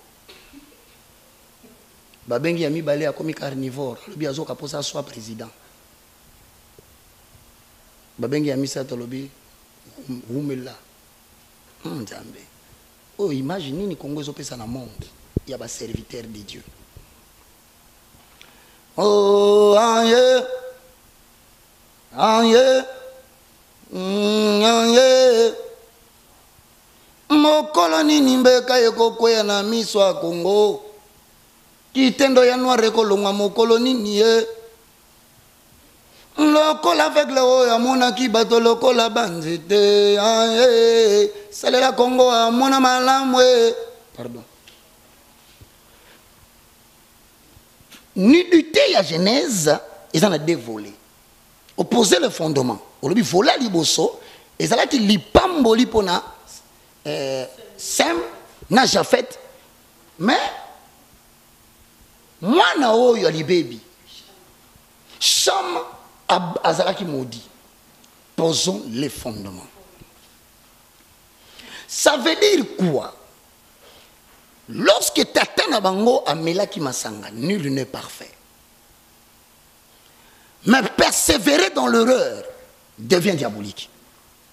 Landali solo oyo. Il y a Momeli Masanga, il y a Papa Oyo. Nassima, je ne te pose pas la question parce que c'est toi qui me le poses. Oyo kakili solo mususu ke Tata na Melaki Masanga. Non. L'homme intègre et juste selon Dieu. Osana. Nous allons commettre des erreurs. Mais nos erreurs doivent nous aider à tirer des leçons pour ne plus se faire scandaliser et scandaliser les chrétiens. Première leçon à tirer. Papa, Amélie Massanga, Alongoli Bilamba. Personne n'est parfait, même moi qui te parle. Dieu permet dans le délai préparatoire. C'est comme quelqu'un peut se permettre aujourd'hui de brandir une image de Yvette, 1998, 1997. Mais la Yvette de 2020, qui sait si la maturité vient des erreurs il y a 1999, que les autres n'ont pas encore commis, ne peuvent pas connaître des leçons, c'est seulement ceux qui n'ont pas osé de connaître des leçons. Osana. Exact. Donc, il y a des choses qui sont yo sala ki ngote parce que otikala ko oser vina nous te libanda. Sikoyo mwana mobala melaki masanga na dévolé, attirer d'abord les leçons. Pourquoi? Parce qu'il a simani amelaki sur masanga ngoli bilamba.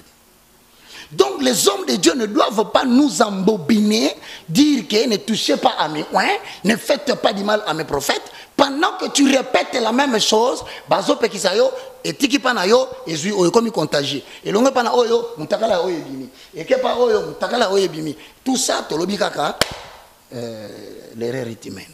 Naka oyo présent. Pasteur, obimisi, mutakala na télévision. Bana na biso ba 4 ans, 5 ans, 8 ans, 10 ans, bataille. Tozongi na volé na yo. Soki, moi na oyo soki malédiction, tu sais pourquoi? Parce que lorsqu'il est venu voir, la seule erreur, c'est le simple fait d'avoir raconté. Mais la Bible ne parle pas du résultat du péché ou des conséquences du péché. La Bible dit, il est vrai que le scandale viendra, mais malheur à la personne par lequel le scandale passera. Donc c'est-à-dire que, Allah que la mamabe, évêque oyo mutakala na yeba tubakotala. Mais na minute wana, batu oyo pe ba beti solo, soki je suis sincère avec moi-même. Na leka ki na TV na senga ki même 2 jours de prière. Montu nyonso aza image mutakala. Ezala ya moyembi. Ezala ya pasteur. Ce n'est pas à nous de les condamner. Notre rôle, c'est les dénoncer. Obandi malemba yo kite, oloki 2 personnes. 3 personnes ont quitté, tinzambe yemo comme colonaye à exposer. Mais toi ne crois pas que, ça c'est entre guillemets, que tu peux mettre fin à la vie d'un serviteur de Dieu parce qu'il a commis une erreur à caractère public. Et d'ailleurs, si nous devons être sincères avec nous-mêmes, nous avons tous commis ces erreurs, d'une manière ou d'une autre. Comment avons-nous eu les enfants si nous n'avons pas ôté nos vêtements dans nos maisons? Comment avons-nous eu des enfants dehors si nous n'avons pas commis l'impudicité pour laquelle Dieu nous a pardonné? Seulement, malchance pour eux, ils sont tombés au temps des hautes définitions de la technologie. Mais sinon, nous sommes tous égaux. Ah, tous la pasteur qui est. Sauf que les 2 autres enfants, qui m'ont dit, voici l'observation qu'il faut noter à jamais. Ceux-là, quand ils ont appris cela, ils sont venus en reculant. Première observation. Mais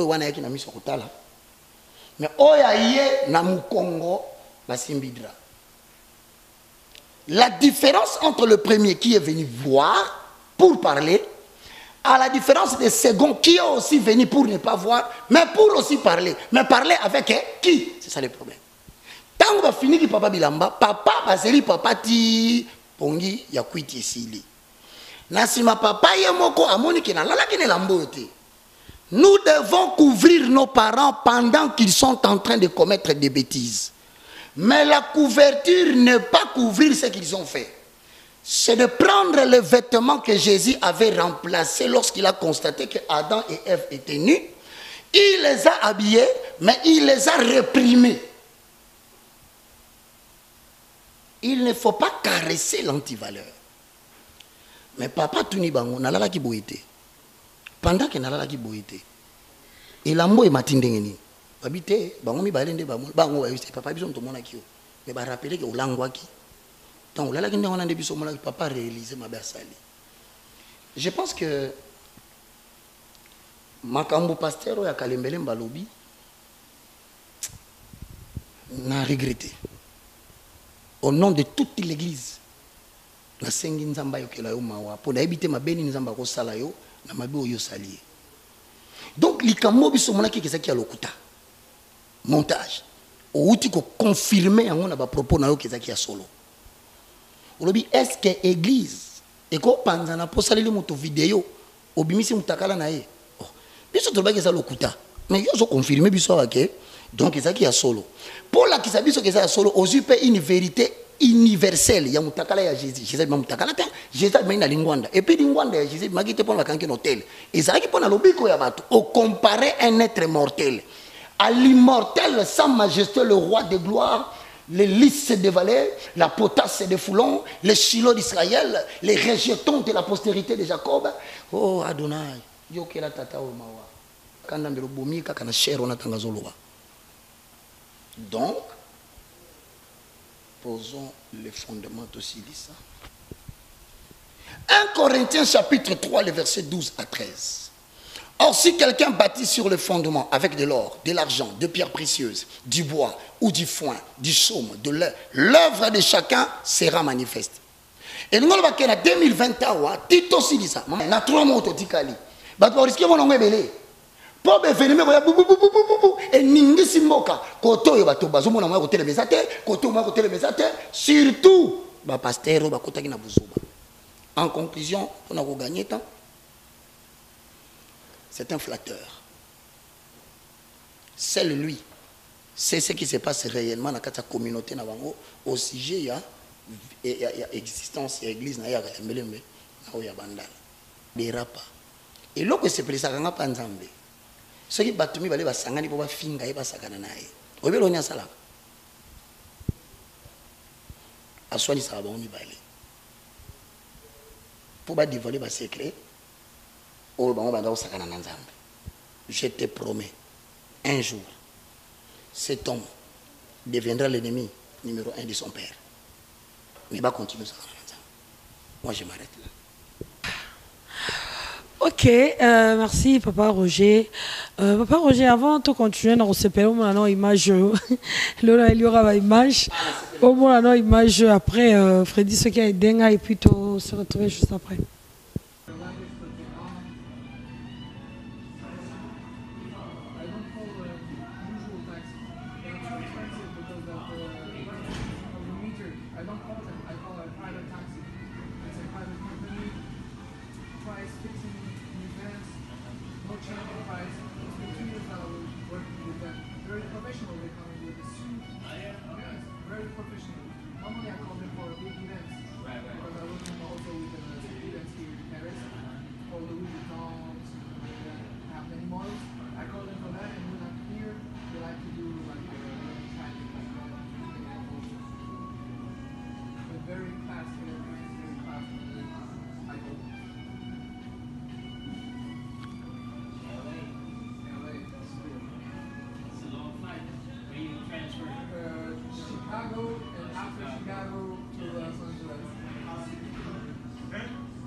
Voilà, nous préférons tous 500 images comme ça, papa Roger a repéré sa biso idée impression par rapport à la vidéo.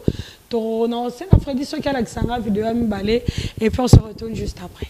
Nous, l'argent vient par la prière. Hey, ça, c'est encore une autre aberration évangélique. C'est pas vrai. Dieu n'a jamais donné quelqu'un de l'argent en réponse à la prière. Oh mon Dieu. Je crois au Dieu des miracles. Amen. Je crois au miracle man. Yes. Mais je peux vous dire, tous ceux qui se sont enrichis, ceux qui se sont établis dans la prospérité, ne l'ont pas été par la prière. Oui. La seule voie, canal, vecteur, couloir qui conduit à la prospérité financière, c'est le travail. Amen. Oh. Voilà papa Roger, vidéo al bosso to moni bon papa Coutinho Fernando, vidéo an esali buzz en disant que non, ils allaient qui na chambre d'hôtel azo madame Mwasi mais bon, il y a lobby qu'ils allaient qui aide soignante nae.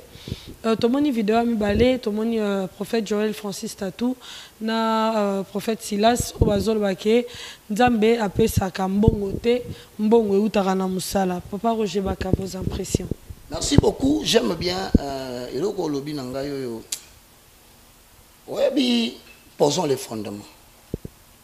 Avalons les rouleaux. 1 Jean, au chapitre 2, le verset 18, 1 Jean chapitre 3, le verset 4. Natangika 3, 4. Quiconque pratique le péché transgresse la loi. Et le péché est la transgression de la loi. 1 Jean chapitre 2, le verset 18. Petits enfants, c'est la dernière heure. Et comme vous avez appris qu'un antichrist vient, il y a maintenant parmi vous plusieurs antichrists. C'est par là que nous connaissons que c'est la dernière heure. Ils sont sortis du milieu de nous les chrétiens, mais ils n'étaient pas des nôtres. Car s'ils étaient des nôtres, ils seraient demeurés avec nous. Mais cela est arrivé afin qu'ils soient manifestes devant vous tous, que tous ne sont pas des nôtres. Natuni Nengeyo Posaliwan en tant qu'évangéliste, mais journaliste de recherche. Natuni Batame, Makambo où tu as pu. Réponse Nazui. Babité. Au moins, il voit pasteur qui problème à paralysie, partie gauche. Tilelo a continué à kiné.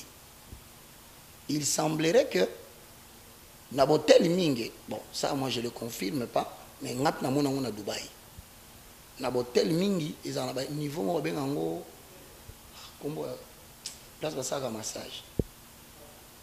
Kiné, tout ça. Bon, bah, il y a kiné. Il y a partie gauche, pour le boko, depuis prison, et ça l'a bien été. Si c'est ça, Dieu soit glorifié. Mais quiconque pratique les péchés, finit ça par trahir, finit ça par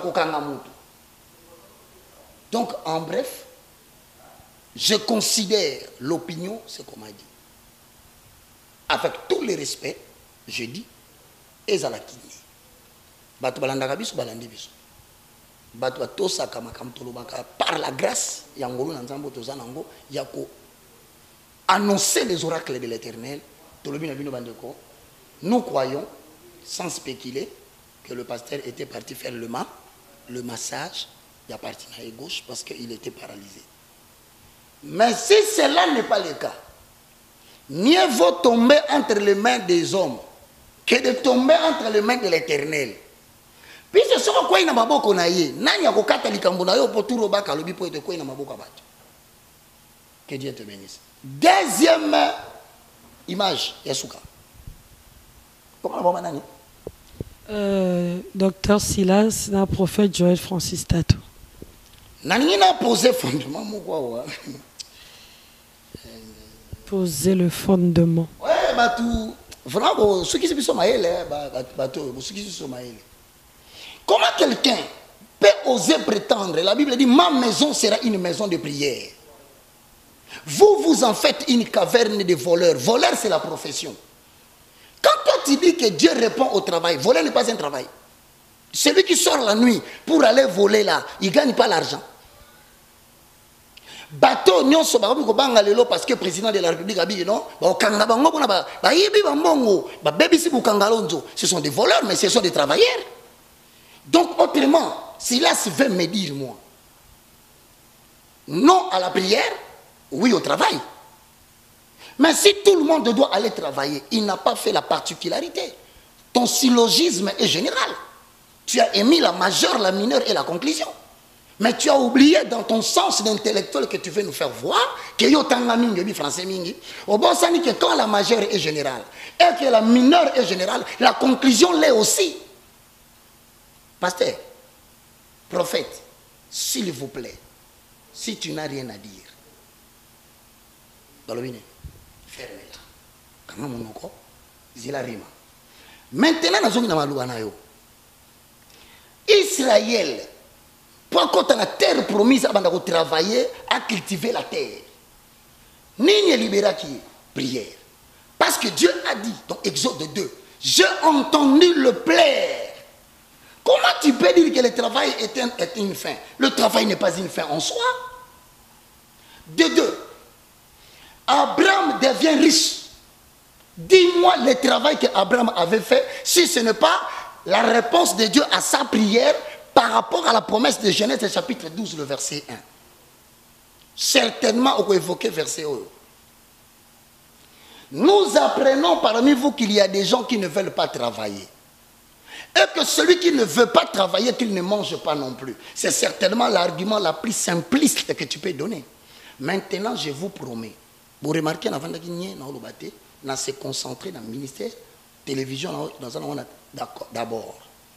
Pasteur, toi qui travailles beaucoup, humblement parlant, pour manquer de respect, on annule l'ultime fondation, il y a chrétien dans Zambé, c'est la prière. Tout est obtenu par la prière, même l'argent. Je te pose une question. Savez-vous qu'en Israël, nous allons kotaka et que le prophète Moko Asakola, alors il lobby un morceau de blé pour un denier. Sakomi Moko, il y a bleu, un denier. Un denier, c'est le salaire d'un travailleur pendant toute une journée. Donc, ekokita. Si on a tout mutuna, prophète Moussa Salaki a lobby, biso to travaillaka, mutalia kaka na travail, makambolobi oyo, atanzamba fongoli likolo, jamais, miracle boko salimate. Prophète wana yebisi a lobby, okomona yango na miso na yo ndenge to beleli nzambe boye, mais okosimbate. Lobby na tongo, nzamba pesi victoire na Israël, ba botoli biloko ya bato baina na mboka na bango, ba travailler te. Bazumbongo, bazubiloko. Mais tant que bazo zonga papa wana le baki kelikolo ko fonga te, aliaka nga porte balekate, baniataye na porte ville, babomaye akufa, bakundaye aliate loko mokote. Nzamba yo kalibondeli na yo a permettre batu baniatayo na mikolezo ya omona biloko nzamba ko sala na Congo te sans que peuple nae andimate ke nzamba yanoli mabondeli. Na soki wana te. Omoni moninga na yo waza na vidéo wana bota vidéo moninga na yo pembe na ko bando répondre bino ce ko boye jusqu'à ce que vous allez commencer à éviter de dire n'importe quoi et le mettre à la disposition des chrétiens parce que bazo zongisala biso biloko wana papa tala makambo lobi moninga na yo avandi pembeni wana beni in abibisa ke batu mbongo na bapocha il avait travaillé. Tu veux que je te cherche la vidéo de ton ami ou avandi pembeni na yo abimisa mbongo na prière. Donc vous êtes assis à deux pour vous contredire et jouer avec les chrétiens. Vous serez lapidés à la porte de la ville. Continuez. Maintenant, vous avez cherché la guerre pour manquer du respect au Dieu vivant. Eh bien, il ne descendra pas. Il vous enverra les gens qui vont vous montrer vos aberrations de l'église du futur. N'a sentiment, je suis en train de te dire, cher prophète. Au moment où l'église de Fitir, oh Dieu, oh waouh, tout le monde a fait mal au cola. Regardez même Tom et Jerry. Qu'est-ce que au sentiment na oyoka kango yomoko, mutayoka kango atati. Donc, mon ta contredire, c'est ton ami là qui ose faire sortir de l'argent na poche à bateau. Ton ami là l'a fait. Il a fait quel travail? Parce que tu dis Na mon Nzambete, a tikala ko répondre na mongo par la prière, c'est le travail. Mais lui, quand il priait, il demandait à Dieu, Misambongo na papo Shabatou.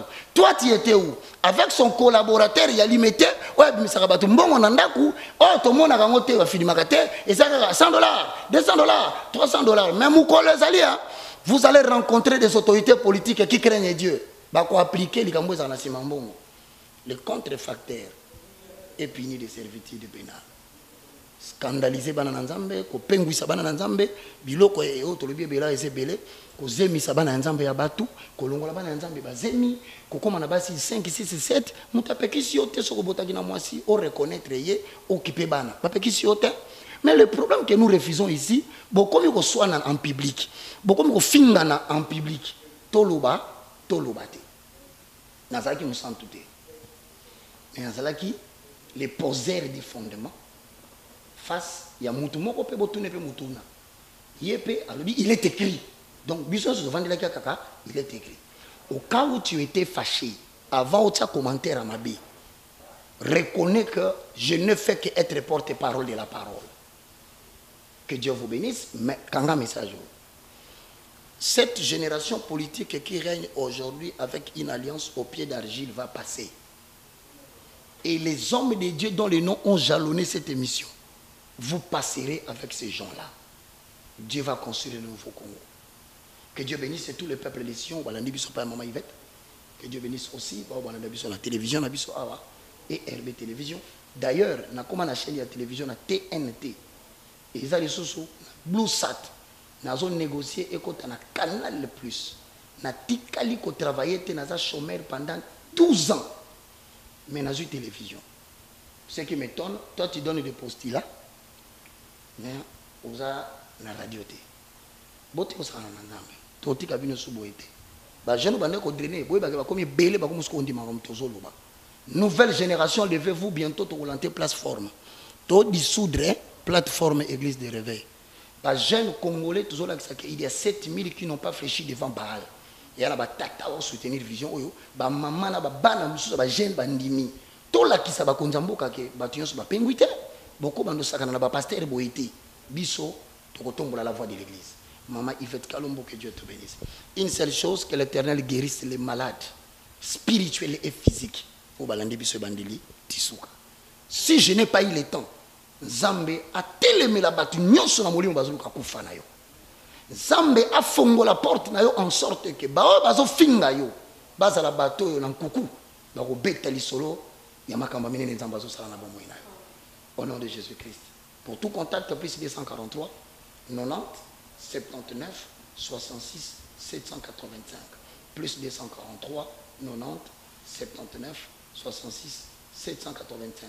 C'était le moindre de tous, le plus petit de tous les hommes de Dieu. Et quand vous savez, ce que vous pouvez répondre, vous avez déjà ça plus petit. Vous pouvez répondre ça plus petit. Que Dieu te bénisse. Peut-être et Akiote, même la Bible dit Torolia biloko tolambite, Torova dans la banda ko totongite, Toko salate, mais Toko lia. Prière et répondre à Kati. Voilà. Peut-être hier. Ah, peut-être hier ou peut-être hier. Bon, il y a des super à quoi travailler, peut dur. Il y a des sanga et papa Roger. Il y a des sanga et chargeur. Oazola mukana tongo. Akia teleminare.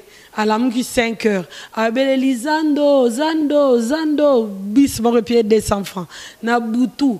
A gangi bazan de belé na samo à 32 degrés. Abimina 30 000 francs. Na mutu mususu. Oa utaki de retraite. Abimika na retraite boy. Peut-être c'est le moins grave tout peut-être zone kanda ko ba benge ba fouté nyomo peut-être à kala to ba PC le mot donc en tout cas côté on appelle ça désolé. La recloser où était? Poser le fondement. Dans Psaume 127, le verset 1 à 2, pour compléter les raisonnements très logiques de Yvette Kalombo. Si l'Éternel ne bâtit pas une maison, ceux qui la bâtissent travaillent en vain. Si l'Éternel ne garde pas la ville, celui qui garde, garde en vain.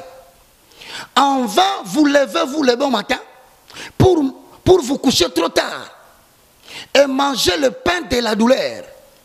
Il en donne autant à ses bien-aimés pendant le sommeil. Donc, nous allons travailler. Déjà lobby, waouh, ça c'est fort. C'est plus dangereux que la bombe qu'on a lancée au Japon. Il y a Hiroshima, Nagasaki. Donc, moi, je reconnais Hiroshima, nous sommes Nagasaki. Voilà, merci beaucoup, Papa Roger. Un mot de la fin. Je rends gloire à Dieu, la jeunesse, comme on s'identifier dans scène et doctrine. Il est important que vous ayez des leadership. Il y a bateau, conseil secret en Zambé, je répète encore que nous sommes en train de traverser une vague, le ciel est encore nuagé. Nous sommes en train de voir en République démocratique du Congo, Batubabo Mani Bazokisani, Nike Mokondi Moko Akufi. Si biso tozobondela soki eza mokano ya batu ndenge bamesani ko retarder Congo et kende libosote polo à confondre bango. Mais si c'est la volonté de Dieu à épargner ni l'un ni l'autre, en sorte que mboko yoza la destin prophétique ebima. Yango na lobi lelo tiango na mutuna yo. Na le 1er janvier à 6 h. Beaucoup mis ensemble parce qu'il y aura une nouvelle élite spirituelle, même si vous voyez les Sayoul demeurer sur le trône. Deuxième chose, Dieu va susciter une nouvelle élite de patrons congolais. Tala batuba bola lokola babiso. Batuba zanga mbongo lokola biso. Tokomo koma na ba chaîne na ba télévision. Tokomo koma na ba compagnie à mituka. Tokomo koma na ba agence, il y a ba transfert de fonds. Maman, monta ko sauter. On peut raconter tout ce qu'on raconte. Mais à chaque fois, maman Yvette, il y a une grande dame qui sommeille en toi. Au Kokomaka patron. Ce qui va bêter qui sont Chantal Kanyembo, en Bokoyo. Va bêter rappel solo. Mais Koboya Kate va reproche na ma finga. Ne peut recevoir des reproches et de ma finga que quelqu'un qui a osé. Et celui qui n'a pas osé critique pour l'art qu'il ne maîtrise pas. Et celui qui n'a pas fait ce que toi tu as fait, critique par jalousie. Passe l'éponge. Que Dieu te bénisse. Quand tu as un groupe, il y a une nouvelle génération. Les anciens pauvres. Les anciens pauvres. Voilà, merci beaucoup à Papa Roger. Merci beaucoup à Papa Roger. Merci beaucoup à Yoshi qui était derrière la caméra. Merci beaucoup à Freddy Soki. En tout cas, tout le monde a vraiment branché, connecté sur notre chaîne. Bonne suite de programme chez nous. Merci, au revoir. Au revoir.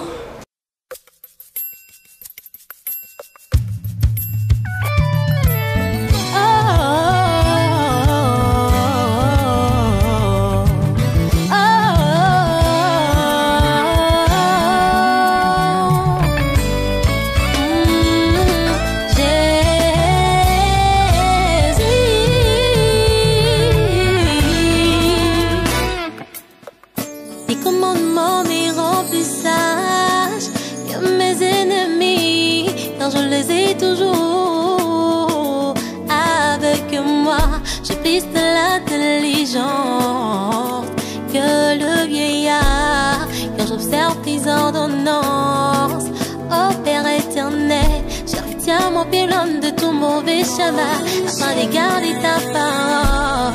Ne m'écartez pas de tes lois, car c'est toi qui m'enseigne. Mon cœur soupire après toi, oh Dieu, mon cœur soupire après toi, oh Dieu vivant, mon âme soupire après toi, oh Dieu, mon cœur soupire après toi, oh Dieu vivant. Mon Dieu est bon quand je l'invoque, il m'écoute, il a rempli mon cœur à tel point, j'ai plus les doutes. Quand je tombe, mon Dieu me relève, il me pousse. Dieu brise-moi, que mes yeux s'ouvrent.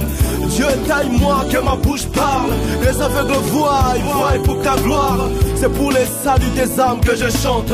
Mon cœur soupire, j'ai soif du enseignement, des commandements que je garde. Jésus, tes commandements que je garde. Mon Dieu, tes commandements que je garde. Yeah, yeah, yeah, yeah. Mon cœur soupire tellement besoin de toi. Mon cœur soupire, sans toi je suis foutue. Mon âme soupire, oh Dieu, viens vivre en moi. Mon cœur soupire, sans toi je ne peux pas vivre.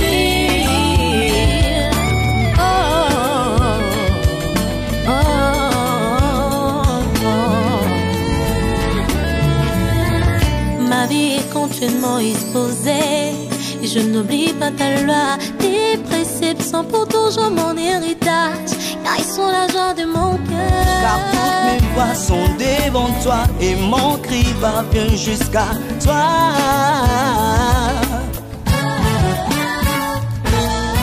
Tu es mon abri, mon espoir c'est toi.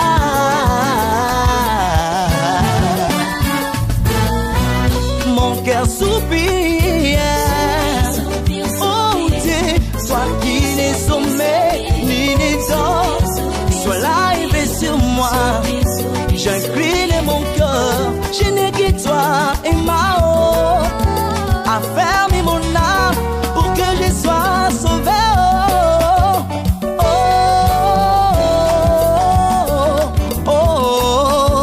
Yahweh, Yahweh, Yahweh, Yahweh, oh Dieu vivant.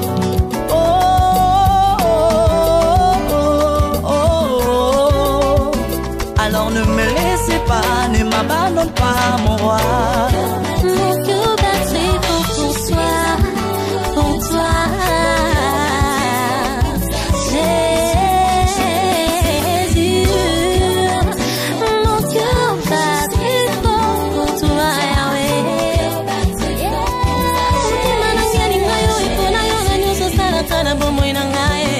Yahweh.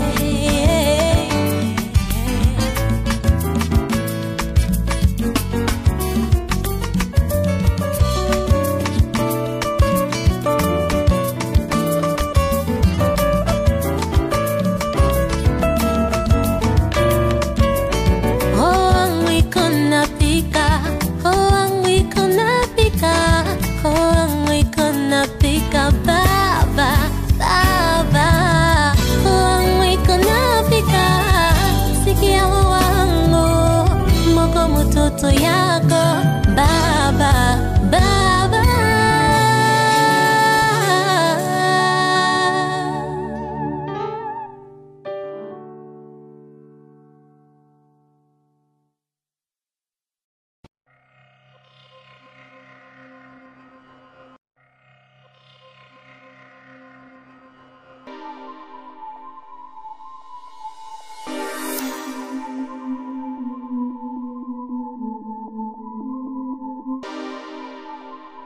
Voilà, désormais, c'est Yvette Kalomo, votre humble servante. Désormais, chez IVK News ouvre ses portes pour vous, pour tous les opérateurs économiques, pour tous ces commerçants. Vous aurez vraiment besoin de la publicité. IVK News, on peut s'absous confiance. Pour tout ça, événement mariage, deuil, tout ça, on a besoin que LK, na IVK News, on a besoin de plus de 143 82 40 37 47 046 plus de 143 82 37 47 046. Voilà les numéros, il y a bureau, il y a IVK News. Nano ezalate na IVK News. IVK News donc to fongoli ba porte na biso pour la promotion. Il y a ba produit na bino pour la promotion, il y a ba clip Nabino pour la promotion, il y a Oyo Bozali.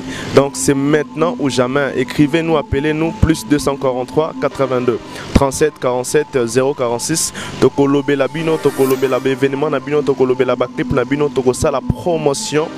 La spot Nabino, donc c'est maintenant. Écrivez-nous, appelez-nous. To solo là, to promouvoir et le robino bolingi to ça la pour Nabino. Donc c'est votre humble serviteur Freddy Soki. Donc to bengi bino boye belé. Check, c'est IVK News.